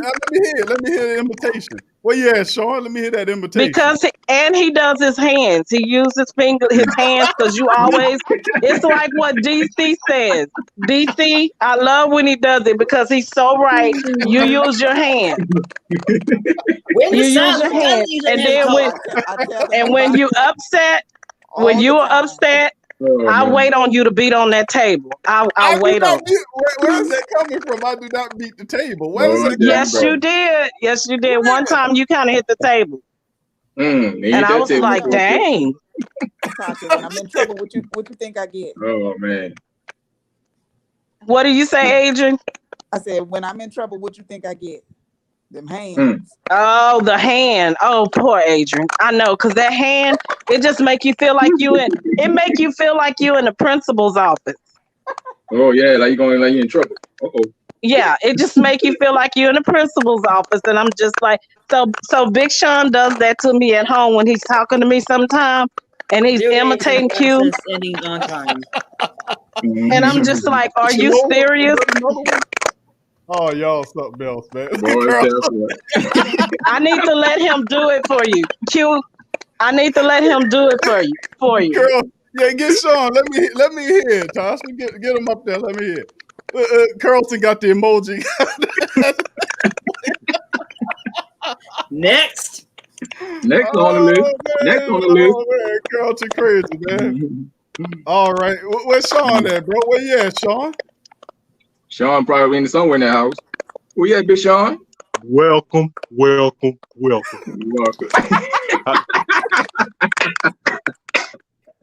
How y'all doing, everybody, today on the Great Saints Think Tank? How y'all doing, everybody? Doing good, man. Tramal, who that to you? Byron, who that to you? Who that to you? There you go, bro. Hey, there you go. Who that to you? We got Rudy, the OG, and we got Brother Jerry in there, in the OG in the house. Sir. Who that to you? You know what? I'm so sick of Roger Goodell. We gonna get his goddamn self off of this.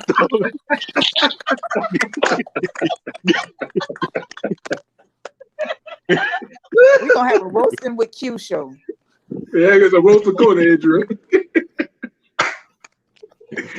Oh my God, man! I'm gonna have to repent if I keep mimicking you, man. God, dog, bro. Oh man, y'all something else, man. Y'all something else. Oh, and Jamal says, "Say DeMario Davis like you." That whatever he wants you to do. Try it out, Sean. Try it, Big Sean. How do you say it? I don't get the Mario Davis part. No.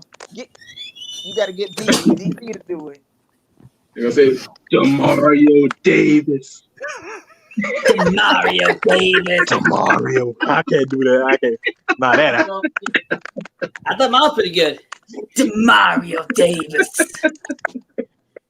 Oh, man. I know it's Brother Byron. Who that to you? There you go. Right here, baby. Right here, Rudy, the OG. Who that to you? Brother Jerry Porter Jr. Action Jackson. Who that to you? Who that to you? Action Jackson. Man, oh man, y'all are something. KK 50444, whatever my name is. Who that to you? And who that to you? All the Great Saints Think Tank. That sound like a Quiet Storm DJ. Is that how it go? That's how it go. But anyway, I mean, listen, man. Big ups to the fam, man. I love y'all, and I appreciate each and every. Much love to you, Big Q. Man. Y'all are awesome, man. I appreciate you. Really 0 days since last inning on time. Hey, man, I appreciate y'all. I really do, man. And everybody up in here, man. Much love to the Great Think Tank and the Who That Nation. Everybody, much love to you guys, and I appreciate you. I'm gonna chime in and step out, man. Listen, man. Yeah, like I always really enjoy coming on here with the family members and talking on the Saturday afternoon. And listen, fam. Like I said, I was a little earlier today. I was doing a little cooking, but I'm gonna do a little eating in a little bit. So with that being said, fam, I appreciate y'all. And listen, we're gonna step out, and we'll be coming after. I think we got a Tough Tiger Talk show that'll be probably coming up tomorrow or later on today. We'll just be looking out for the notifications as well. But listen, thank y'all for all and everything that y'all do, and I hope y'all have a fantastic weekend as well. We'll talk man. Appreciate it, bro. All right, y'all. I'll let you Queen, Tasha Baby, and Adrian, and I'll let y'all next time. Let me give Adrian a chance to chime in. Okay, before go ahead. Go ahead, Adrian. You want to chime out before we close the stream? No, babe, I'm good. All right, big ups to the fam. All right, so with that being said, I'm gonna holler at y'all later. Who that to y'all? I'll let y'all, baby. I'll let you, Tasha, and Big Sean, Big Q, and Rudy, and all my Who That family in chat. And well, all right. Like you always say, welcome. welcome. Number one sports talking D. We ain't like the Falcons, we won't blow the lead. Look, all we talk is who that, who got cut and who back. Rookies and the vets, players you should look at. It's the sports coma, you don't wanna miss it. Got the pre-game, party, post-game statistics. Get a visit from Sway, maybe DC or 5. It's the hottest thing smoking, Big Q and the guys. Go to YouTube Live, make sure you subscribe. Interviews inside the Saints locker room high. Talk to Drew, Jordan, Zach, Peyton, New Orleans, who that nation. Best believe when I say we bleed gold and black. Ain't a miracle or rivalry could ever hold us back. No, Beastquake, Bounty Gate, let the truth be told. It's the sports coma, all we know is say Super Bowl. Yeah. You're listening to the Sports Coma with Big Q and the guys on the PRO Media Network.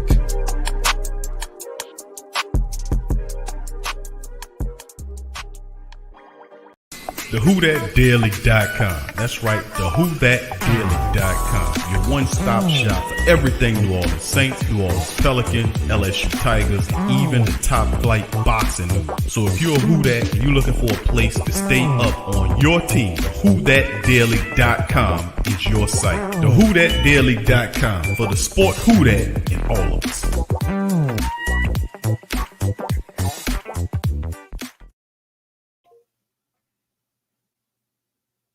Finished, Bob.